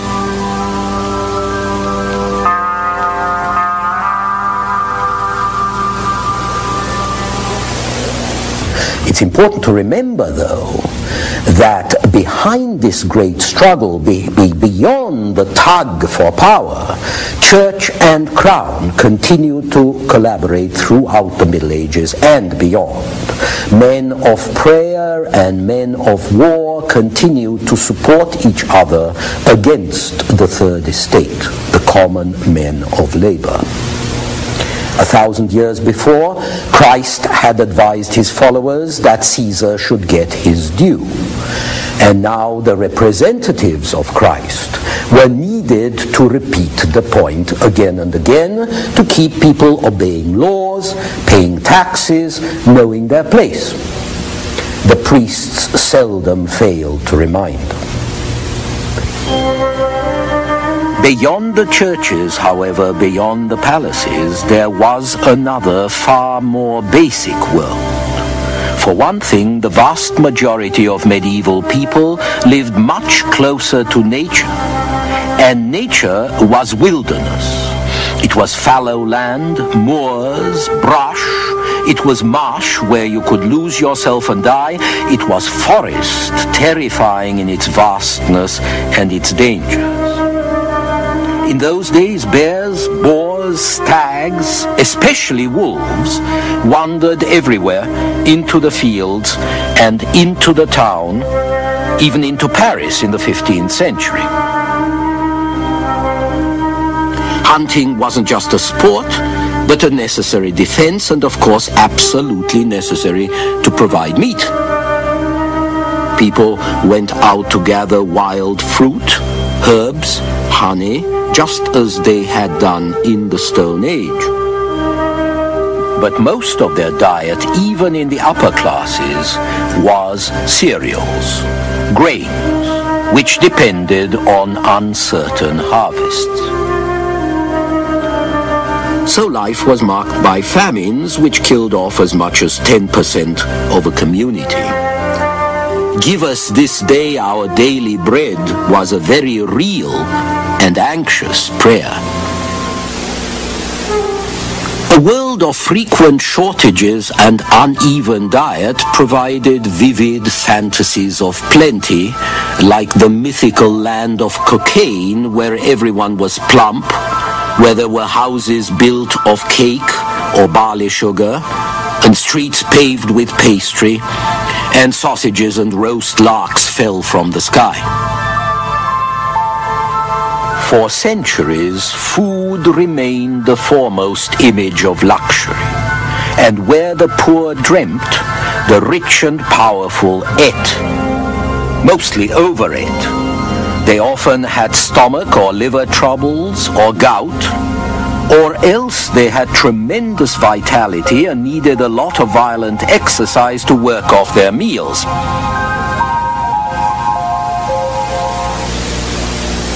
Some of the underfed masses, on the other hand, were given to hallucinations, perhaps from hunger or food poisoning, or to desperate appeals to magic to help them handle a world they couldn't cope with.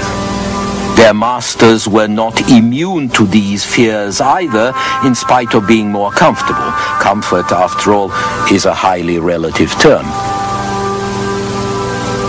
And the nights were darker, and the cold was colder than we can imagine, because there was practically no artificial light and the heating facilities were rare and inefficient. And even light remained a luxury in huts where the only opening was often the door, and even in houses and palaces where openings were kept small for security reasons. And only the richest people could afford small panes of glass.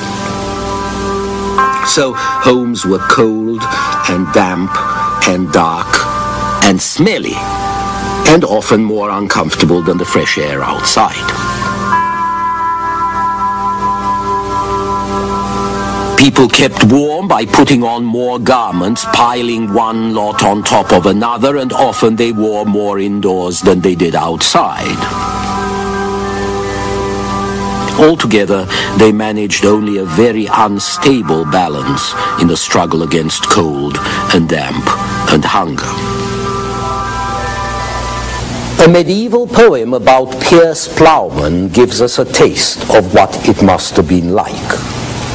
The needy are our neighbors, says the poem, if we note rightly. As prisoners in cells or poor folk in hovels charged with children and overcharged by landlords. What they may spare in spinning they spend on rental, on milk or on meal to make porridge to still the sobbing of the children at mealtime. Piers Plowman was written in the later 14th century after the Great Plague had devastated the West, and it's worth remembering that things were rather less grey and grim in the 12th and the 13th centuries when economic conditions had been better, and in many parts of Europe population density had been almost as great as it would be in the 18th century. But basic material conditions remained pretty lousy throughout. It's not surprising then that the people of the Middle Ages tended to die young. As many as half the babies born might die before 1 year, and women died in childbirth all the time. In the 15th century, the life expectancy of aristocrats in many places was around 21. Indeed, the youth of many medieval figures is one of the most striking things about them. Young people of the time had characteristically adolescent reactions. They may have been hardened warriors, but they easily burst into tears. They were easily excited, easily depressed, often naive, vain, enthusiastic, credulous, and in fact that's the way most people seem to be. Contributing to the general insecurity were the epidemics that struck over and over: smallpox, dysentery, all kinds of respiratory diseases. And there was also malaria, which was endemic in a lot of areas. There were skin diseases, the worst of which was leprosy, which may have affected as much as 5% of the population in the 12th and 13th centuries. Above all, there were the Great Plagues, the greatest in the 1340s and the 1370s, the Black Death, which killed 1/3 of the population of the West and half the population of many cities.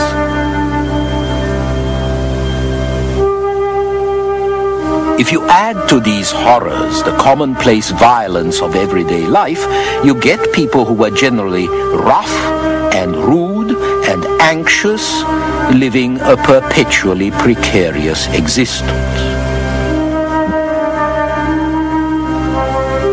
Now, obviously, if people are uncomfortable, unwell, feverish, overfed if they are rich, underfed if they are poor, they're bound to fly off the handle or to collapse all of a sudden, which is what medieval people seem prone to do.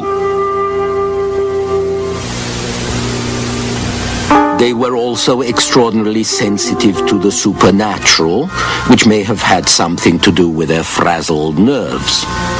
Everybody seemed ready to believe in signs, dreams, portents, visions. In monastic circles particularly, fasts and repressions were added to a regimen of discipline and reflection that was deliberately focused on one's inner world and on the world of angels and demons. No psychoanalyst ever scrutinized his dreams with more loving care than the monks of the Middle Ages. But laymen also had their share of dreams and visions in this very emotional society where there was as yet no code of manners to prohibit fits or faints or swoons. And devils or saints were constantly intervening in everyday affairs. So this is an inexact and arbitrary society, a society dominated by sudden and irrational emotions, in which a man says he'll do something and then he has a dream, he has a vision, or he says he has one and he changes his mind. Or he puts it off, which is more easily done and more easily accepted, not only because people think that they're at the mercy of mysterious forces, so that any excuse is good, but also because time itself is a vague and indifferent concept. In fact, if you want to measure the gulf between the Middle Ages and today, just try to imagine a world with almost no clocks. For most people, the measurement of time so essential in our world was impossible and often irrelevant. There were sand clocks. This one measured half hours, but really they were quite inaccurate. There were sundials, but there wasn't always sun. Most people were like the peasants who begged their bishop for a miracle because the village cock had stopped crowing and they had no other way of telling the time. As for matters beyond this everyday level, like chronology and dates, even for important things like the birthday of great nobles or charters or treaties, there was complete confusion. In papal documents, the year began at Christmas, but in Venice it was the 1st of March, in Florence it was the 25th of March, and in France it was at Easter. No wonder it took a major inquiry in 1284 to establish the age of the Countess of Champagne, one of the greatest heiresses of the time. By then, however, one of the great intellectual developments of history was taking place. The calendar was being rationalized, the day was divided into equal hours, and mechanical devices were envisaged to keep track of it all. In the 14th century, weight-driven mechanical clocks appeared with automatic figures to enhance them. By 1354, a cock crowed and flapped his wings over the great clock at Strasbourg. So, from now on, there was secular, rational, urban time born in the towns, like Rouen, under the influence of businessmen who knew the value of time because they had to keep accounts, plan trips, calculate interest. Yet this sort of thing remained rare because numbers were little known and awkwardly handled. Calculating things was a mystery reserved for specialists, and a lot of people continued to use a variety of measures that differed from place to place. Even those people you would expect to know their numbers didn't. Few architects or engineers were terribly exact about their calculations, which meant that a lot of buildings didn't come out quite right or collapsed like this 13th century abbey.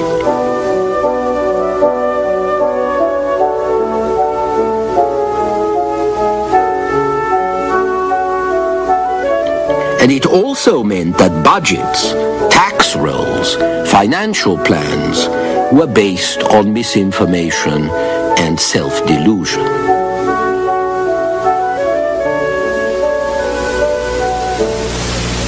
You might say that this is so today, but not to the same degree as it was in 14th century England, where the Royal Council set out to levy a tax on English parishes. The Council calculated that there were 45,000 parishes in the kingdom when all it had to do was to look at its own registers to find there were only 8,600 parishes, an error of 5 to 1. Now, in the Middle Ages, numbers were more likely to be used symbolically, as when people talked about armies of 100 or 200,000, or when they talked about tens of thousands slain in battle, when armies seldom mustered more than 15 or 20,000 at most. Numbers were often used to impress, as when city officials, quite accustomed to complex bookkeeping, claimed populations in the hundreds of thousands for cities of 30 or 40,000.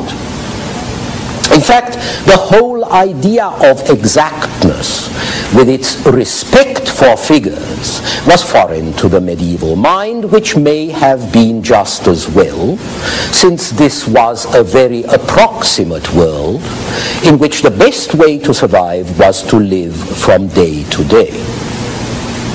And yet, at the same time, this rough and limited world and its often limited and awkward minds were also responsible for a wonderful series of artistic creations, creations that remain the most enduring glory of the 300 years between the 12th and the 14th centuries, as we shall see next time. Cathedrals on a gigantic scale, towers that rose above the medieval landscape, new opportunities, new markets. As the urban centers of Europe recaptured an importance lost for centuries, they challenged the feudal order itself. Cities and cathedrals, this time on the Western tradition. Last time we talked a bit about what was wrong with the Middle Ages, at least for the average European. It was a time of fear and discomfort at best, painful death at worst. Malnourishment and disease were endemic, superstition was rife, and yet the hard realities of daily life could not extinguish an extraordinary artistic impulse. This rough world, these awkward minds, produced creations that still inspire awe many centuries later. When one talks about medieval art, one thinks of the cathedral, because the culture of the Middle Ages turned around this religious edifice, which was the expression of the most material aspirations as well as the most spiritual impulses. In a period of 3 centuries, from 1050 to 1350, France alone extracted several million tons of stone in order to build 80 cathedrals, 500 great churches, tens of thousands of parish churches. The French quarried and carried more stones in these 3 centuries than ancient Egypt in any period of its history, even though the Great Pyramid by itself has a volume of 2.5 million cubic meters. The foundations of the great cathedrals go as far as 40 or 50 feet down, which is the average level of a subway station. And in certain cases, these foundations form a mass of stone as great as that of the visible building above the ground. By the year 1400, there was one church for every 200 men, women, and children in Christendom, and the surface covered by religious buildings took up a great part of every city. Here is Norwich Cathedral. In places like Norwich, Lincoln, York, which had 20,000 inhabitants between them, there were 140 churches. There might have been more and bigger churches yet, except that it would have meant demolishing 1 or 2 neighboring churches and also building new lodgings for the people whose houses had been torn down, which tended to act as a brake on this building mania. Even so, the Cathedral of Amiens, which covered about 8,500 square yards, allowed the entire population of the city, about 10,000, to attend the same service. For a comparison on our own scale, you have to imagine a modern city building in its very center a sports stadium that could accommodate 1 million people. The same gigantic scale appears in the height of the walls, the towers, and the spires. This is the Cathedral of Beauvais in France. You could build a 14-story building inside the choir without reaching the roof, which is about 157 feet high. In the 12th century, the men of Chartres built a spire 345 feet high. Thank God no one has yet built a 30-story building there to equal it. And no one has put up a 40-story skyscraper in Strasbourg that could match the 466-foot spire of the cathedral there. Here was a powerful form of self-expression, and one which literally dominated a good deal of life, towering over the squat, crowded cities and visible for miles and miles around, so that even today you see the towers of the cathedral when you're still half an hour's drive away from Chartres. Clearly, the spirit that planned and built these extraordinary enterprises was not altogether primitive. It was inspired by a religious faith and religious awe that was determined to build temples to the Christian God more splendid than the heathens had ever conceived. Style and scale may have been affected by what was going on in Syria or in Spain, in Arab architecture of which merchants and pilgrims were bringing back word, but it was also inspired by fierce local patriotism and pride, and by a very modern emotion, competitiveness. Every abbey and community and city wanted a bigger and better and brighter church than everybody else. It would be the most conspicuous possible mark of their piety, but also of their means and success. All who could afford it brought in architects and masons who could give them the empire state building of Christendom. Again and again, these towers and walls were thrust up to the sky, to the glory of God and the envy of the neighbors in the next town. Again and again they collapsed, only to be put up again. City raced city, and abbey raced abbey. In 1163, Notre Dame of Paris has the highest roof or nave at 103 feet. In 1194, Chartres built up to 108 feet.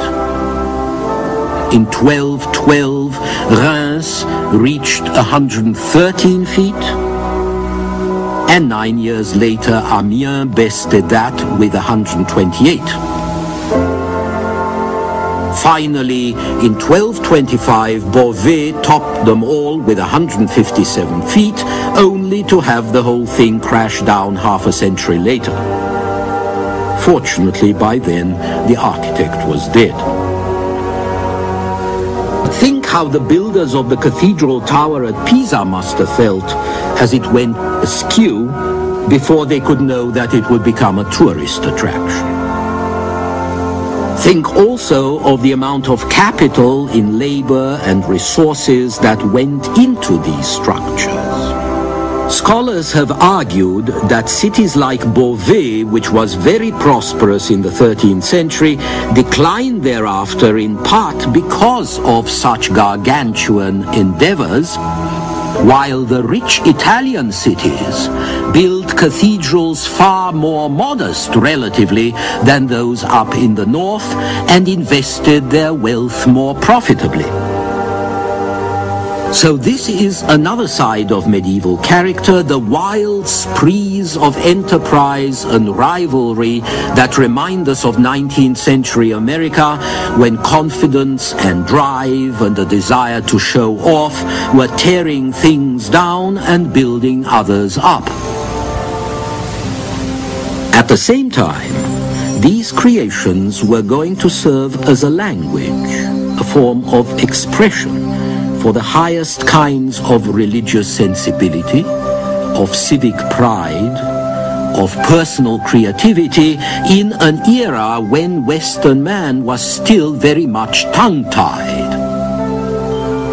You can see it all in the extraordinary elevation and sweep of arches and columns, in the grotesque caricatures that decorate stalls and capitals,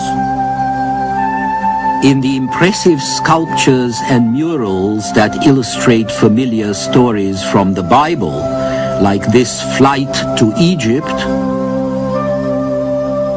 or this temptation of Eve,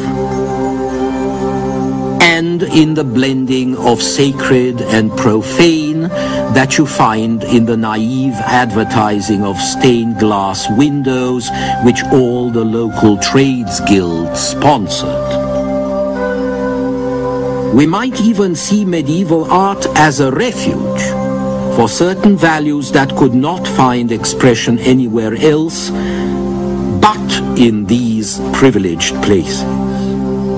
The moderation, the balance so signally lacking in these times can sometimes be found in Romanesque architecture, for example. The exactness, the precision, the clarity that neither laws nor writing normally attained in medieval times can be found presiding over the work of the great master masons of the vast Romanesque arches and domes and vaults.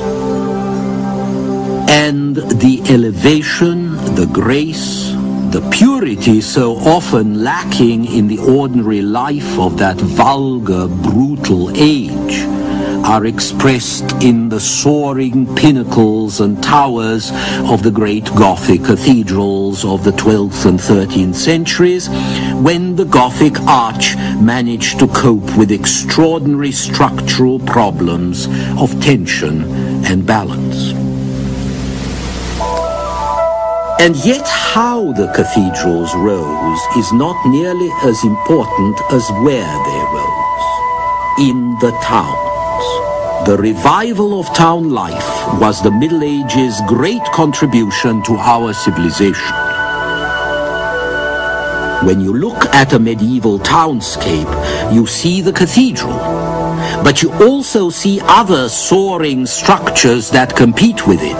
The towers that noble clans built to maintain the feuds of the old system, as between the Montagues and Capulets of Romeo and Juliet. Towers that turned a lot of places into miniature Manhattans. Significantly, most of these towers have disappeared. At Florence, where there were as many as 400, only a few stumps are left. At Bologna, where there used to be nearly 200, only 2 survive. And tourists still drive to San Gimignano, a little town of 4,000 people in the hills near Siena, to see the towers that rise above it. There used to be 70 of them. Now there are 13. The biggest tower in Siena belongs to the town hall. And this is fitting because it was the town halls and the trade exchanges all over Europe that were going to supplant the cathedrals in importance, just as the modern world was going to win out over feudalism. If the First World War hadn't blown it up, you could still see the great clothing hall at Ypres in Belgium, 433 feet long, bigger than most cathedrals and just as splendid. The clothing hall was started in 1200 by the Count of Flanders, and this tells you 2 things.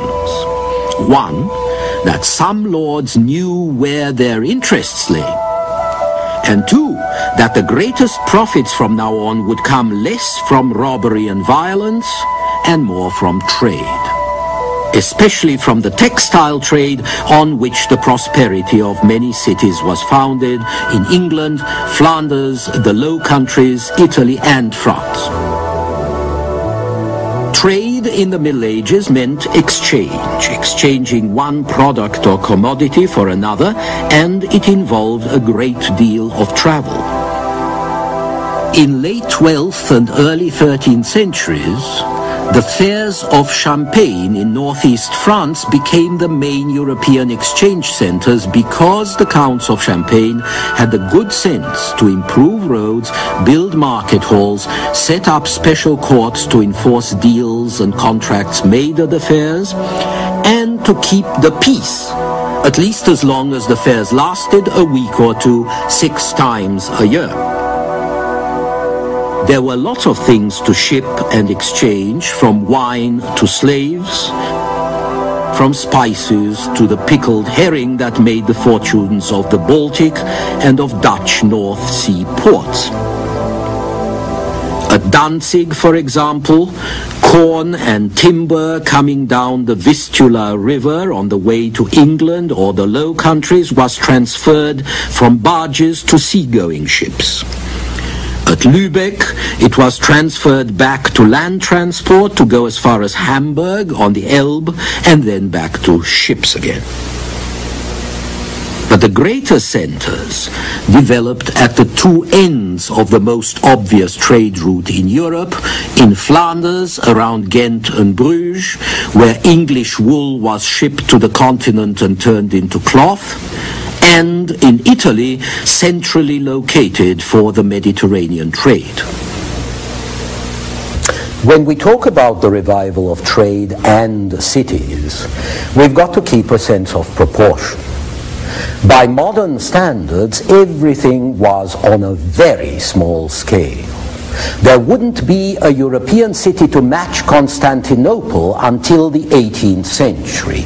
Bruges had a population around 35,000. Milan and Venice, the two biggest cities in Europe, had 4 to 5 times that many at most. Florence, which may have had 100,000 at its peak before the Black Death, halved the population in the 14th century. Florence produced 80,000 pieces of cloth a year. That's a lot less than the turnover of a single warehouse in Manchester in England in 1850. In the 15th century, all the forges of Styria in Austria, which was then the iron-making center of Europe, produced something like 2,000 tons a year. One steel mill today turns out that much in a single day. The great Florentine banks with branches all over Europe ran on a staff between 50 and 100 people. And the ships of the time were mere cockle shells. In 1492, the 3 caravels of Columbus put together had a capacity of 520 tons, which is less than 1/100th the tonnage of the Queen Elizabeth II. And yet, the activity all this represented was on a new and invigorating scale, and the men who made the activity were a new breed, with horizons and ambitions that recall the great days of the ancient world. Their scope was vastly enlarged by the Crusades, which opened new opportunities and new markets, and which provided the loot that reversed the world's cash flow, which had been running from west to east, but which now turned around towards Europe. And the Crusades also taught the nobility more sophisticated tastes and new possibilities of consumption, another stimulus for expansion and trade. The merchants and their cities also benefited from the struggle between Pope and Emperor, which enabled most cities to escape the control of either. For the most part, however, merchants were not very interested in feudal politics. They preferred peace to war and order to disorder because peace and order are good for business. What they were interested in, as one of them said in a letter, was God and profit, although I can't help suspecting that profit came first. But there was also the excitement of adventure, enterprise, competition that spurred them on. Take a 13th century Genoese merchant like Benedetto Zaccaria. He owned dye works in Genoa, alum mines in Asia Minor, plantations on the Greek island of Chios. He controlled ports and trading stations in Crimea, Syria, and southern Spain.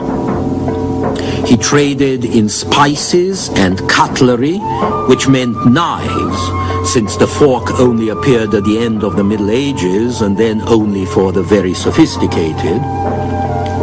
Zaccaria also traded in cloth and furs and salt and grain and potash.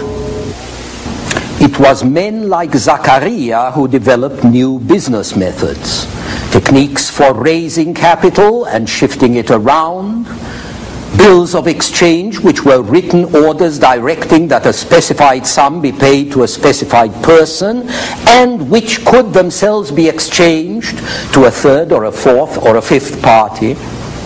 And there were places called exchanges where goods could be bought and sold on paper without being seen, and double entry bookkeeping to keep track of business, and new associations called companies in which you could buy shares to spread the risk and insurance to spread the risk still further. There was always risk, of course, and often it was personal as well as financial, especially for the small traders who traveled alone from one foreign place to another. Remember that foreign in the medieval world could well mean any place 5 or 10 miles from home. Here is the advice a 13th century Norwegian merchant gave to his son. The man who is to be a trader will have to brave many perils, sometimes at sea, sometimes in heathen lands, but nearly always among alien peoples. And it must be his constant purpose to act discreetly wherever he happens to be. If you come to a place where the king or some other chief who is in authority has his officials, try to win their friendship.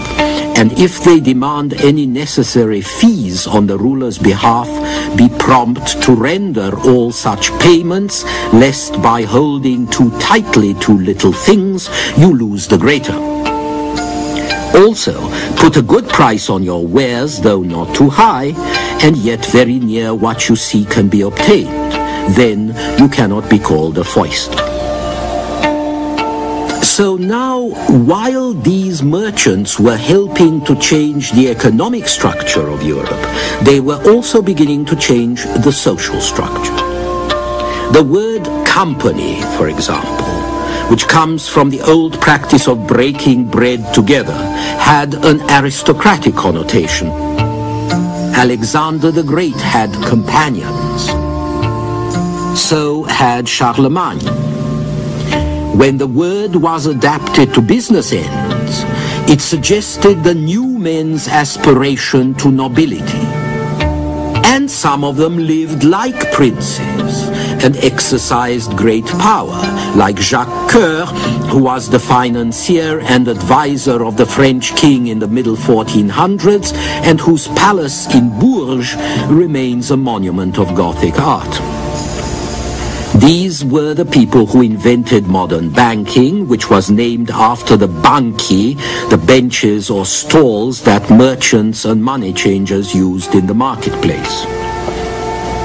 Like Zaccaria or Jacques Coeur, the first bankers traded in every kind of luxury and necessity on the general principle that diversity of investment spread the risk. Soon they progressed far enough to help finance crusades. to lend money to kings and be ruined when these failed to pay back their loans, to take over the finances of the papacy, and finally to move from financing popes and kings to producing them. The Medici family of Florence produced 4 popes and 2 French queens in the 16th century alone.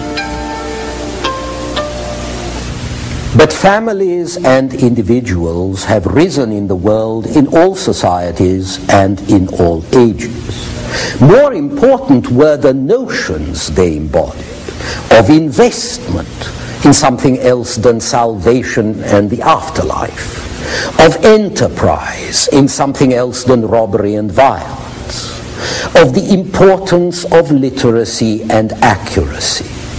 Quite simply, what we now tend to disparage as bourgeois values: hard work, thrift, honesty, responsibility, all of which may be a bit of a bore, but which were a vast improvement over the bloody anarchy that had gone before.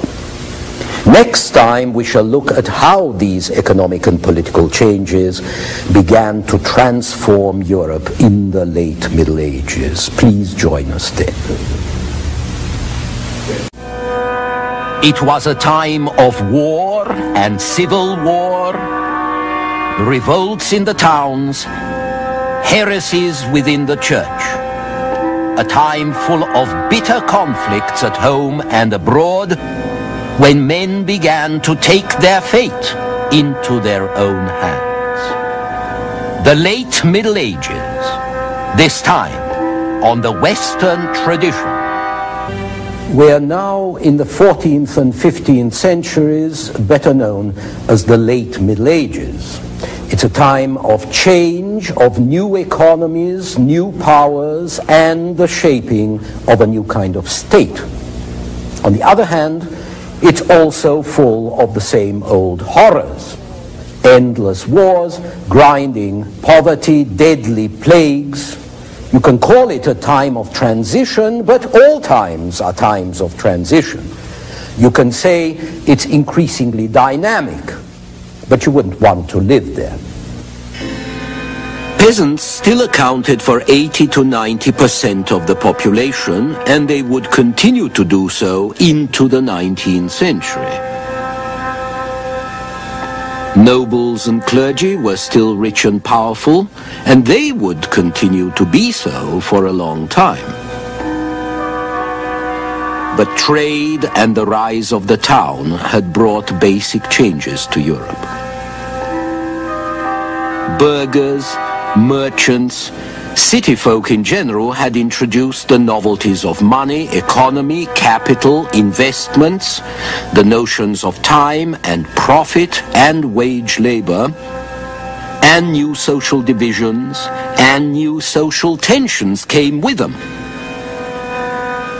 The old society of feudal orders, presumably willed by God, was breaking down. Worse, it was tearing itself apart in wars and civil strife. For example, the long struggle for supremacy between Italian popes and German emperors was weakening the emperors who wasted their energy in foreign conflict when they should have been tending to troubles at home. Words like German and Germany are simply shorthand. The reality was 240 states, hundreds of semi-independent feudal lords, dozens of tough, active towns from the Baltic to the North Sea and along the Rhine and the Danube valleys, as well as the territories of the House of Habsburg in Bohemia and Austria, and few of them got along. In the 14th century, the spotlight turns to France. Here was yet another devastating conflict, the 100 Years' War, which lasted even longer than its name, from 1337 to 1453, with very few interruptions. The war was a struggle of succession to the French crown, and it was waged between English and French contenders, but also between factions supporting great feudal clans all over France, but especially in Burgundy and Flanders. When the English were finally driven out of France, the country was in ruins. Wolves roamed abandoned villages, orchards and fields, and worse than wolves were the bands of mercenaries that scoured the countryside for scarce provisions. Untilled lands returned to forest, scrub or marsh. By the end of the war in mid-15th century, the French population was 1/3 to 1/2 what it had been 150 years before. But it wasn't all the fault of the English. For 20 years after 1348, the Black Death killed off more people than any fighting could have, as much as half the population in certain places. The figure in the center of this French mural represents death by plague, not war. It's a chilling fact that the number of French homes in 1789 was only 10% greater than it had been in 1328. What was equally bad, the costs of war ate up resources that could have been put to productive use. If you forge swords, you cannot forge plowshares.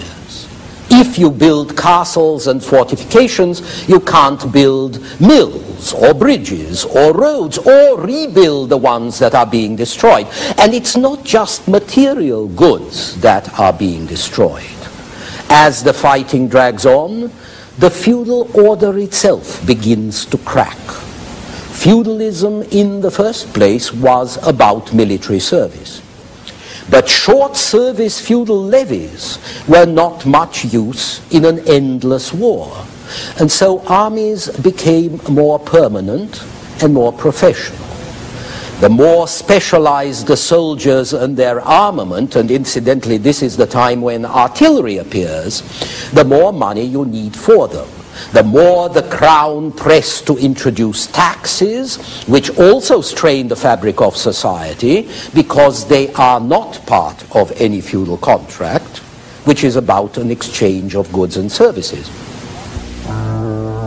Monarchies like those in England and France survived this time of troubles by learning to manipulate their aristocracies and, as far as possible, to enlist them in their service.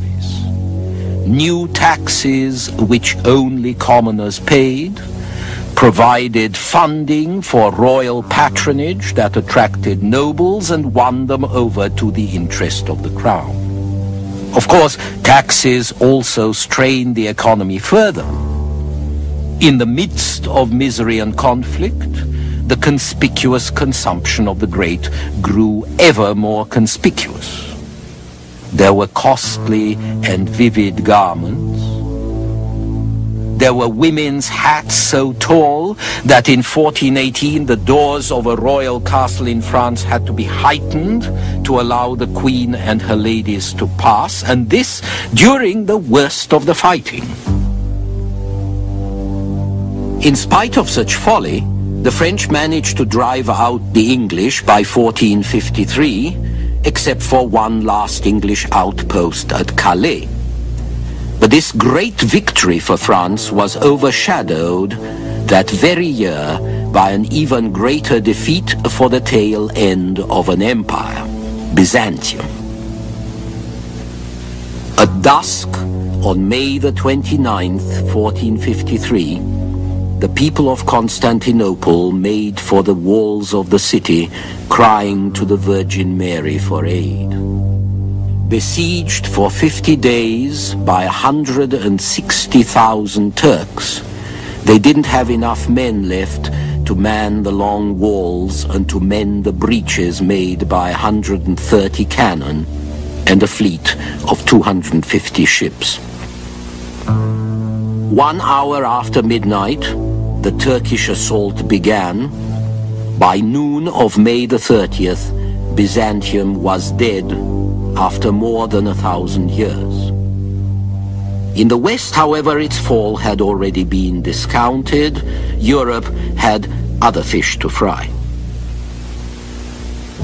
The English were busy in the last half of the 15th century with a civil war of their own. Another war of succession. It was poetically called the War of the Roses because the emblems of the two parties fighting for the crown were a white rose for the House of York and a red rose for the House of Lancaster. It's a long, dreary tale of murder, slaughter, battles, betrayals, ending in 1485 when the last surviving claimant of the Lancaster line, Henry Tudor, won the Battle of Bosworth and became Henry VII. The only good thing about the war, whose only relationship to roses were the thorns, was that the belligerent aristocracy was nearly decimated. 1/5 of the land in England was left without a master, and Henry VII reclaimed it as a royal domain, which increased the power of the crown at the expense of the feudal lords. Finally, by the end of the 15th century, Europe began to recover from nearly 200 years of war and plague. Devastated lands were restored, new lands were brought under cultivation, and the cities flourished once again. Small ones like Basel, with 8,000 to 9,000 people, middling ones like Nuremberg, with 25,000, great ones like Cologne, Bruges, around 50,000, Ghent, and in Italy the giants, Milan, Florence, Venice, with between 75,000 and 100,000 people each.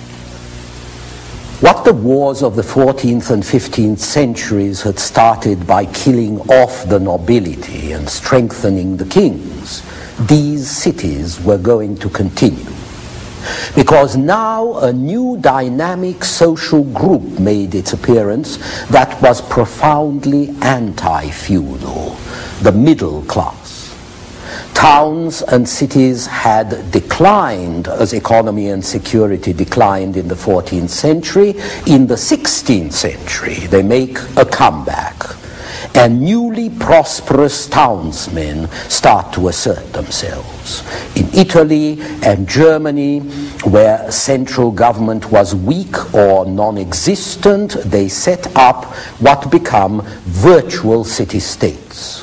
In England, and to a lesser degree in France, they become the allies of the crown against the feudal aristocracy. Urban elites don't just make money.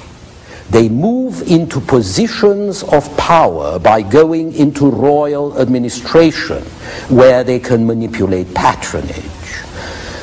Furthermore, as they increase in numbers, as trade and the money economy grow, the life of the countryside was affected as well.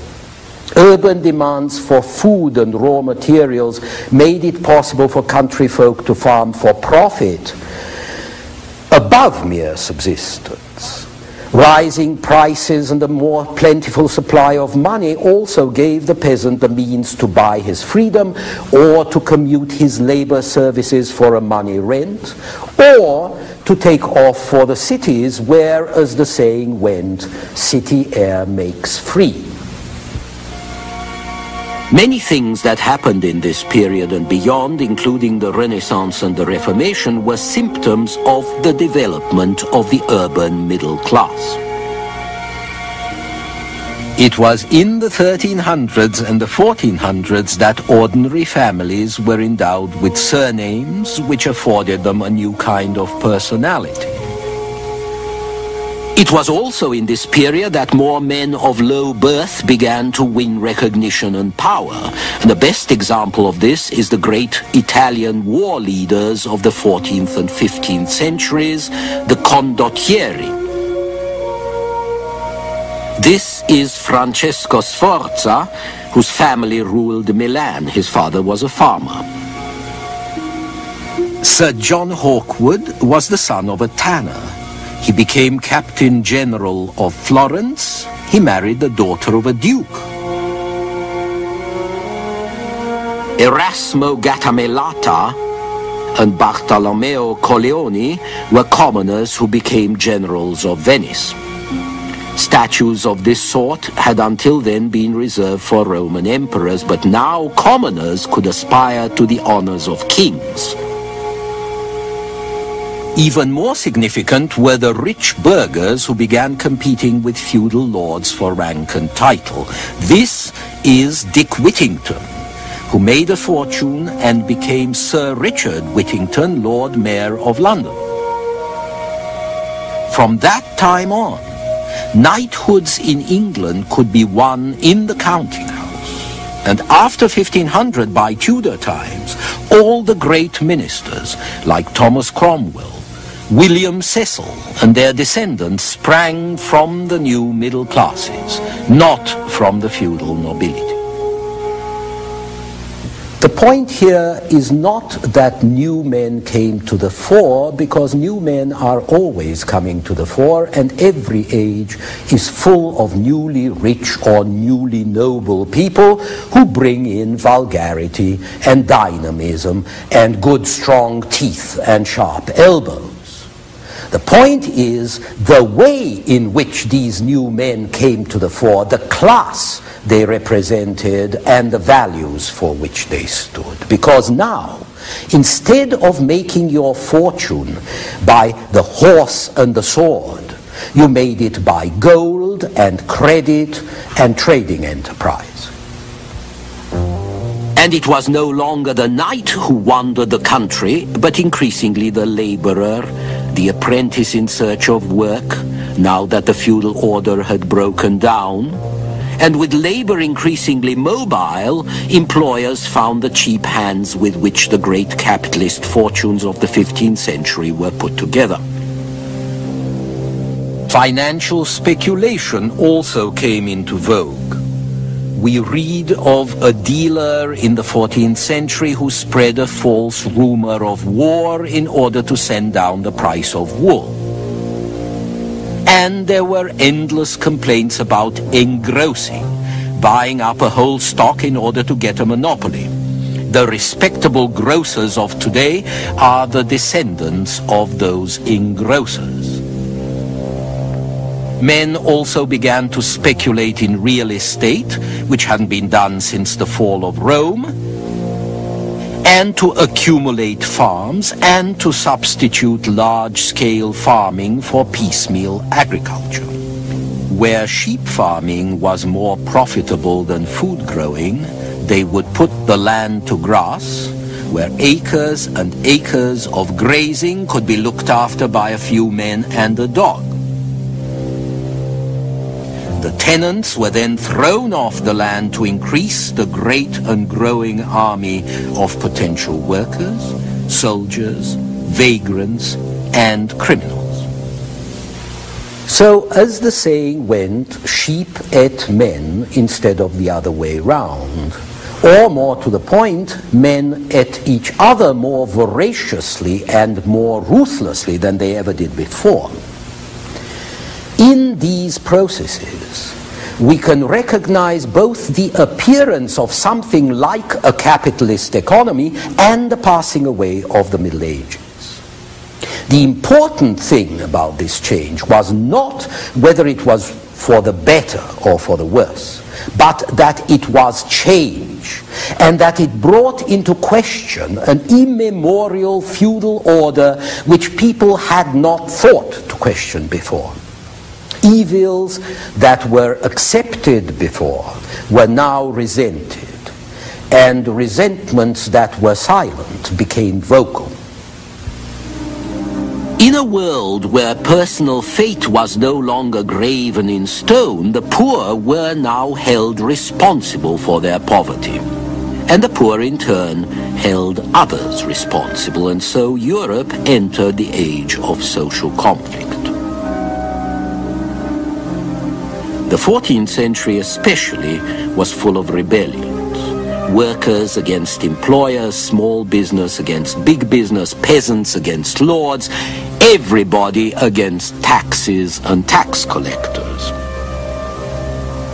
The most serious revolts were in the towns, because that was where you found a critical mass ready for anything.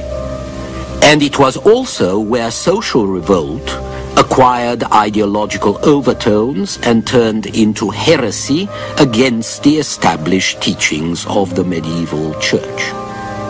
Rebellion was bad enough, but heresy was worse. Unfortunately, the right to expression in Europe was recognized less often than the right to repression. So heresy was often fatal for the heretics, especially when it took the form of a revolt of the poor against authority. To cope with heresy, as well as with poverty, the Church responded by founding new monastic orders, notably the Franciscans, who took the side of the poor, and the Dominicans, who very quickly took the side against the poor. St. Francis, who lived from 1182 to 1226, was the founder of the Franciscan order. The son of a rich Italian merchant, Francis was something of a playboy in his youth, and when he got religion, his preaching reflected this. It was full of chivalric notions right out of the troubadours. He wooed my lady poverty. He made friends with the animals as if he lived in a fairy tale. His tone was good-humored and popular, and so were his followers. The founder of the Dominicans was Saint Dominic, who lived from 1170 to 1221. He was a Castilian nobleman, much more sober and austere than Francis, and not playful at all. He was interested in education and spiritual conformity and intellectual conformity. In the 13th century, when inquisitors were appointed to investigate heresy and stamp it out, most of the inquisitors were Dominicans. A Florentine Dominican named Savonarola was probably the most typical successor of Saint Dominic in spirit. In 1494, he established a puritanical theocracy in Florence, and he ended up burnt at the stake 4 years later by the very people who had cheered him on. Perhaps the greatest Dominican, however, was one of the most atypical, Aquinas, St. Thomas Aquinas, who died in 1274. Aquinas was less a preacher and more a philosopher who reconciled reason and faith. According to Aquinas, our understanding of God's will did not depend on some miraculous revelation. Rather, God made man reasonable so that he could analyze and handle nature. God also made man free so he could operate within nature and within secular society to the greater glory of God. You can see how well this fitted an age that was still deeply religious, but one in which men were beginning to take their fate into their own hands. But this age was also the age of strife between Pope and Emperor, between religious and secular power. And ironically, it was Aquinas, the great Catholic theologian, who provided a solid intellectual foundation for a state that was secular and rational, where princes administered a justice that was not purely arbitrary, but based on logical, predictable, codified procedures, as in the Roman law that the 12th century was rediscovering in the new universities. Aquinas laid down as a principle that human right was not destroyed by divine right. The Pope was God's vicar on earth, and the Church was preeminent in spiritual matters, but in matters of civil good, it was better to obey secular power than spiritual power. And furthermore, law and justice, which Aquinas saw as part of the reason of God, were accessible to us simply by using our own human reason. And this in turn meant that law and justice were accessible to all reasoning men, whether Christian or pagan. If you want to press the argument, the light of reason did not depend on the Church. It shined over all humanity, and all humanity was part of the same community.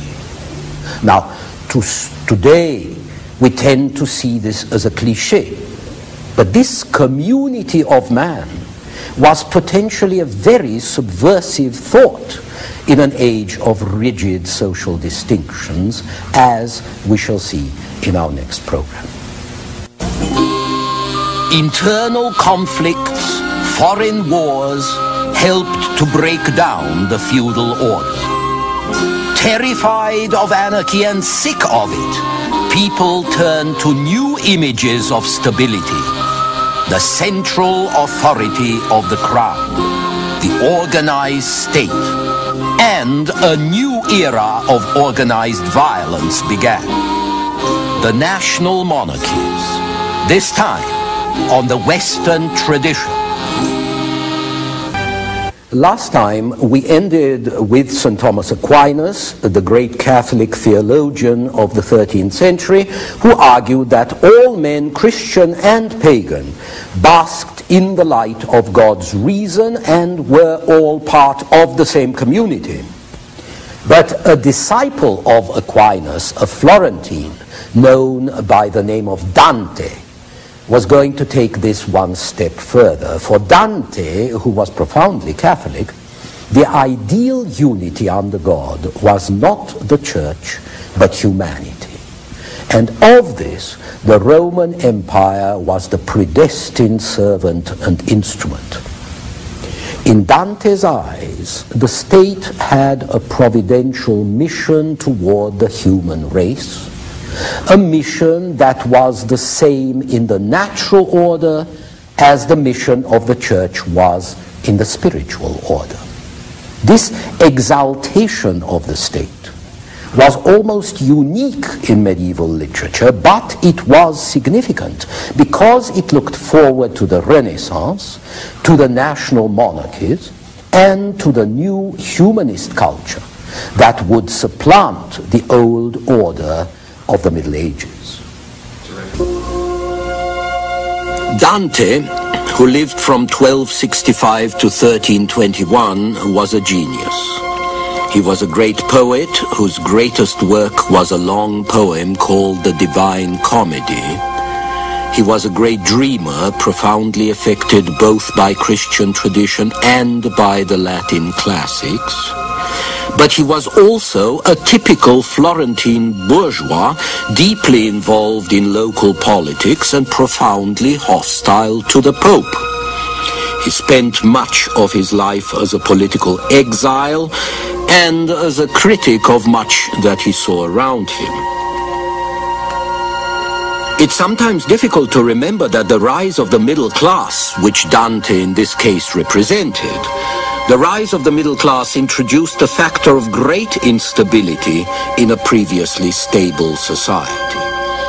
The activities and claims of the middle classes reverberated at all levels of society, rendering the aristocracy insecure, turning city governments upside down, setting the peasants on the move, even permitting the large-scale wars of the period, especially the 100 Years' War, by finding new ways to finance them.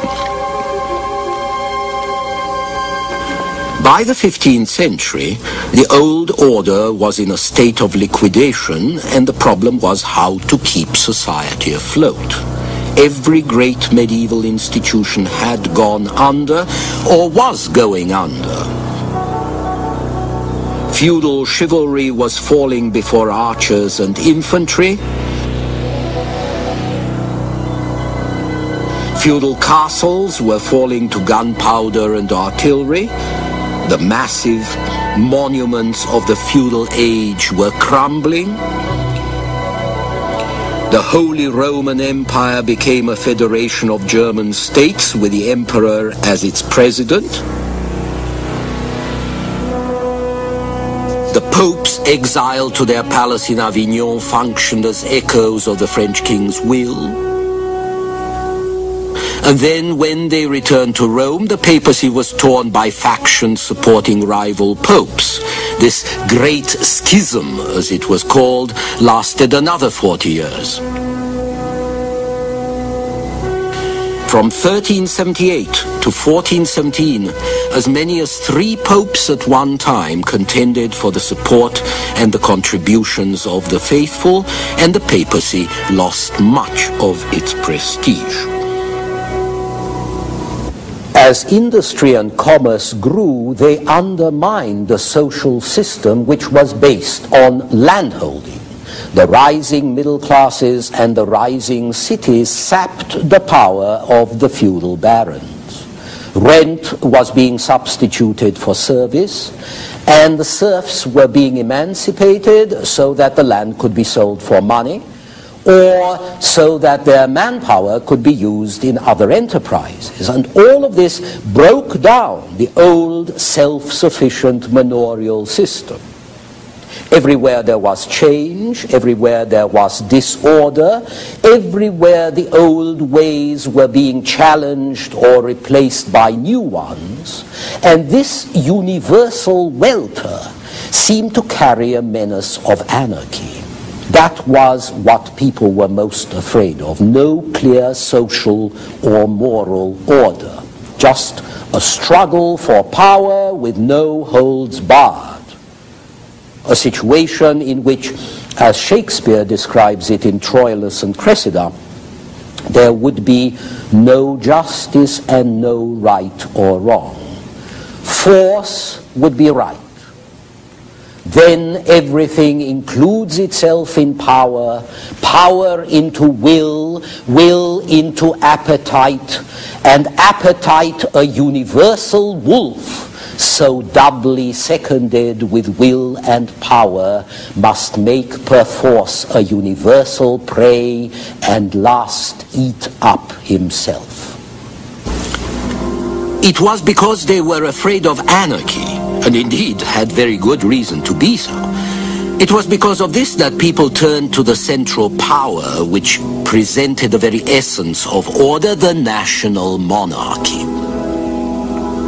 Kings had already reduced the Holy Roman Emperor, who was their nominal lord, to a shadow.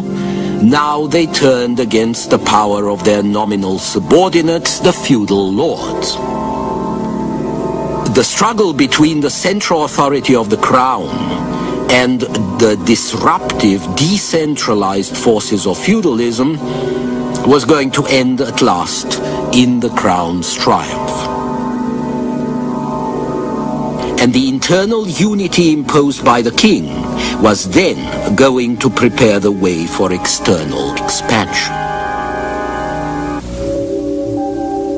France was first in the field. Jeanne d'Arc, Joan of Arc, was the inspirer and the patron saint of this outburst of French patriotism produced by the misery and the humiliation of the 100 Years' War. The daughter of a well-to-do peasant family, Joan believed she heard voices from angels and God who told her to rally her fellow French and drive out the English. Her martyrdom in 1431 at the hands of an ecclesiastical tribunal in English-controlled Rouen made her an even more powerful symbol of French resistance. By the second half of the 15th century, the war with England was over, feudal divisions were being mastered, and the foundations were laid for a national army and a national system of finance. It was then up to Louis XI in the second half of the 15th century to consolidate the monarchy as the core of a centralized state. After Louis XI and after his successor, Louis XII, the remnants of feudal independence were crushed and France began to expand at the cost of weaker neighbors. Province after province was incorporated into the French monarchy, and before the end of the 15th century, the strength of the new formed nation was going to push across the Alps and into Italy. Meanwhile, other states were following the French example. Ferdinand of Aragon married Isabel of Castile, drove the Moors out of Andalusia, and founded the modern Kingdom of Spain. Before long, Spain would also be pushing outside her borders over the Atlantic into America and over the Mediterranean to challenge the French in Italy. In England, after 1495, Henry VII was going to bring peace and order to the country, while on the other side of Europe, a series of marriages was creating another power. Maximilian of Austria married the heiress of Burgundy in the 15th century and united the Netherlands with Austria. His son, the Archduke Philip, married the daughter of Ferdinand and Isabel of Spain, and their two sons were Charles V, Emperor of the Spanish Empire, and Ferdinand I, who married the daughter of the King of Hungary and Bohemia and founded the Austro-Hungarian monarchy. A lot of family details that probably bore you, but that set the basis, the structure of European politics for the next few hundred years.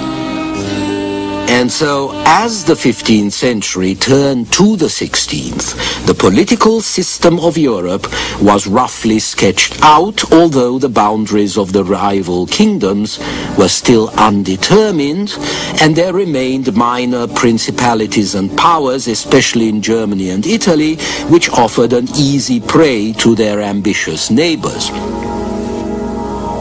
In Germany, the king was also emperor of the Holy Roman Empire, which extended over hundreds of independent principalities and duchies. So he could only attain his office by agreeing not to enforce his authority, and the empire, in effect, was the tomb of German national unity.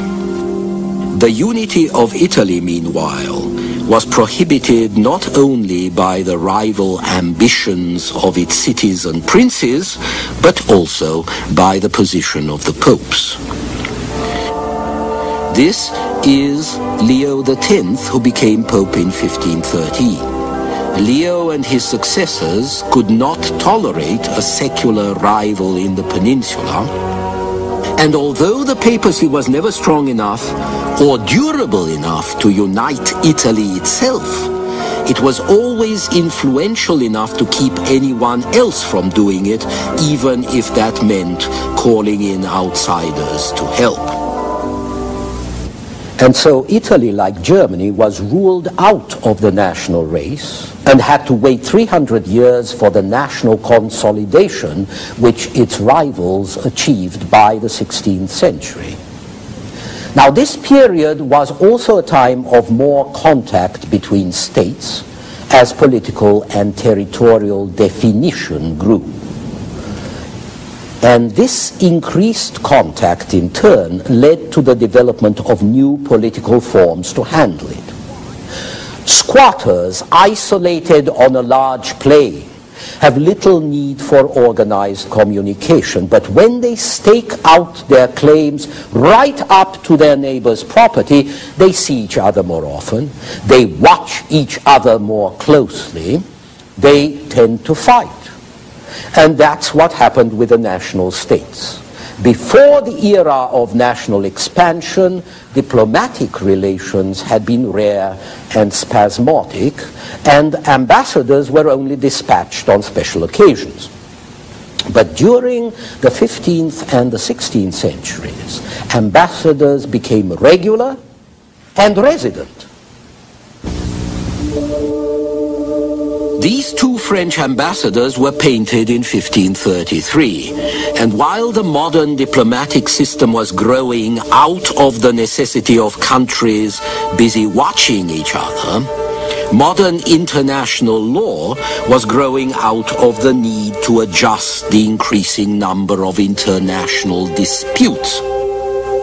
And out of the calculations based on each state's jealousy of the other's growth, the idea of the balance of power grew as well. There were other changes.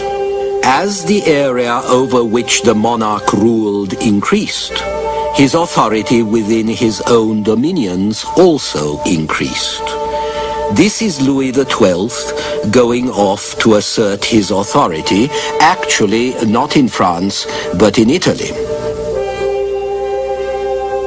Every extension of the king's sway intensified his dignity and lifted him higher above his subjects.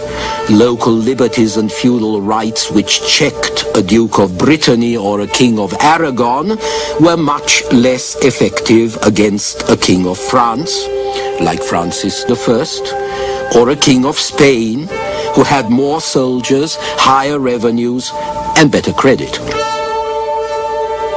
Feudal and local powers fought a long holding action against the crown for hundreds of years, but the tendency was against them once the king became the symbol of national unity and the center of national aspirations. And this monarch gained as much from the growth of the new ideas as he did from the decay of the old. The Renaissance, which we shall discuss in detail next time, the revived study of Roman civil law, eventually the Reformation, all of these would contribute to the growth of royal power. Even scholars who worked with their pens and who had to live on pensions contributed to it. Pensions, after all, can be more easily got from princes than from parliaments, because parliaments don't regard purely intellectual achievements as a service to the state. And so the scholars looked to the king, and the king got his reward in the praise he received from the world of letters. Helped by new benefactors, scholars and artists had the means to study the mythology, literature, and art of the Romans, and from there to rediscover the Romans' political organization and their laws, all of which had a significant effect on European thinking. Just as the classical Latin of ancient Rome seemed superior to medieval Latin, dismissed as dog Latin, so Roman imperial law seemed superior to the barbarousness of European common law and feudal custom. As scholars rediscovered Roman law, its study and application spread outward from the Italian universities, first into the lands of the Holy Roman Empire, whose emperors regarded themselves as the successors of imperial Rome, and then into the rest of Europe. So by the 15th century, the maxims of Roman law were everywhere, and our civil laws are all marked by it. Nothing could have suited the new kings better, because the old common law and feudal custom were based on local interests and constituted checks on any central power. The The maxim of the Roman law, however, was that the will of the king was law, and this was a maxim that could be quoted against lords, or popes, or parliaments.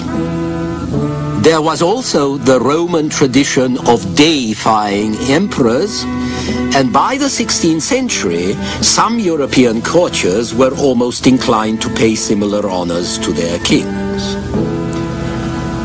To understand their attitude, you have to remember the misrule of the previous age, the decline and failure of the previous system, and the strength of popular demand for a firm, masterful hand at the wheel. There is a modern myth that people have always tended towards democracy, constitutions, electoral rights. But in truth, love of freedom has never been the predominant note of popular politics. At most times, popular demand has been for a strong government. The government of the kings was never good, but it seemed better, at least for a while, than the anarchy that preceded it. Authoritarian stability was better than authoritarian anarchy. The violence of an organized state was preferred to the blind violence of a disorganized feudalism. And in the 14th century, any state that could afford it had means of violence more efficient and more expensive than ever before. Strong government and capital-intensive warfare traditionally go together. That's because the power that controls the weapons can enforce its will. And the first thing it enforces is taxation to pay for more weapons. Taxation, in turn, reinforces the central authority and its bureaucracy and makes it more efficient. So the better the weapons and the military that use them, the greater the central authority's capacity to tax and control, and the stronger its growth at the expense of its subjects and of other lesser powers.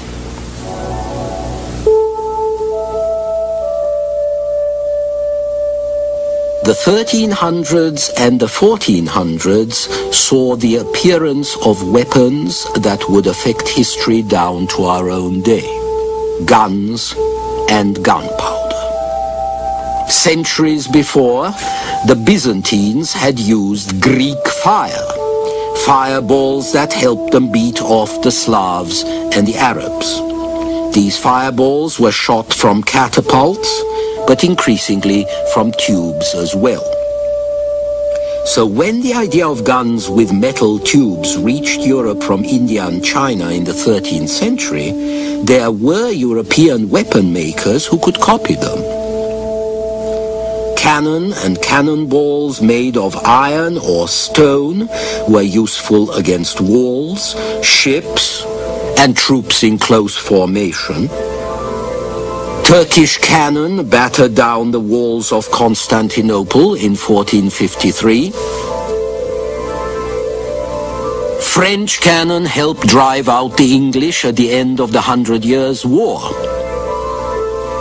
And there were also handguns. An English general was killed by a handgun in the last battle of the 100 Years' War in 1452. By the 1500s, the arquebus, the musket, the rifle came into their own and became the core weapon of modern infantry, also the key to European power beyond Europe. It would be handguns that won much of America for Spain and the East Indies for Spaniards, Portuguese, English, and Dutch. In Mexico, the guns of the Spanish were thought to produce lightning. It would be difficult for any man to stand up against controlled lightning. And so the future lay with Europe's more modern armies, equipped with artillery, like the French armies that conquered Italy after the 1490s, and equipped with handguns that won America for the Spaniards, and gave the Spanish infantry a superiority that dominated Europe into the 17th century. After all, not everybody could build a gun.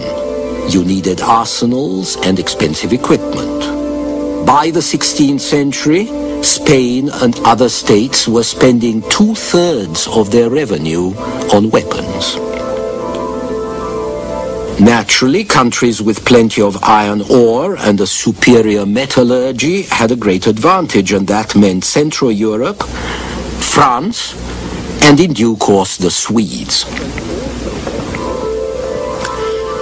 The new weapons also meant that cities and feudal lords were no longer safe behind their walls. Modern warfare based on guns and gunpowder dispensed once and for all with castles, with knights in armor, and also with a culture of chivalry and the culture of independent cities. It opened the age of the modern state, interested in order, in taxes, and in strong, ever stronger institutions. So war and government and the world in general have all been transformed by gunpowder. Those of you who don't like the idea of a strong interventionist state will deplore this development, and I really see the point. But you have to remember the robber barons and the general disorder that went before.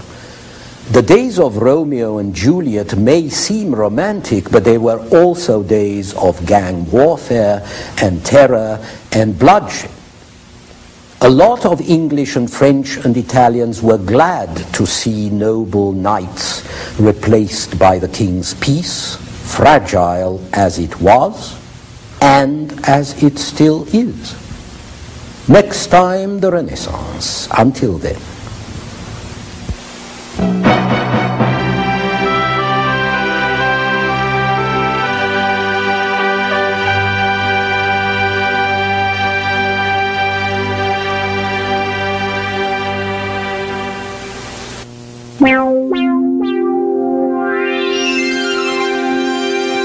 Funding for this program is provided by Annenberg CPB to advance excellent teaching. For information about this and other Annenberg CPB programs, call 1-800-LEARNER and visit us at www.learner.org.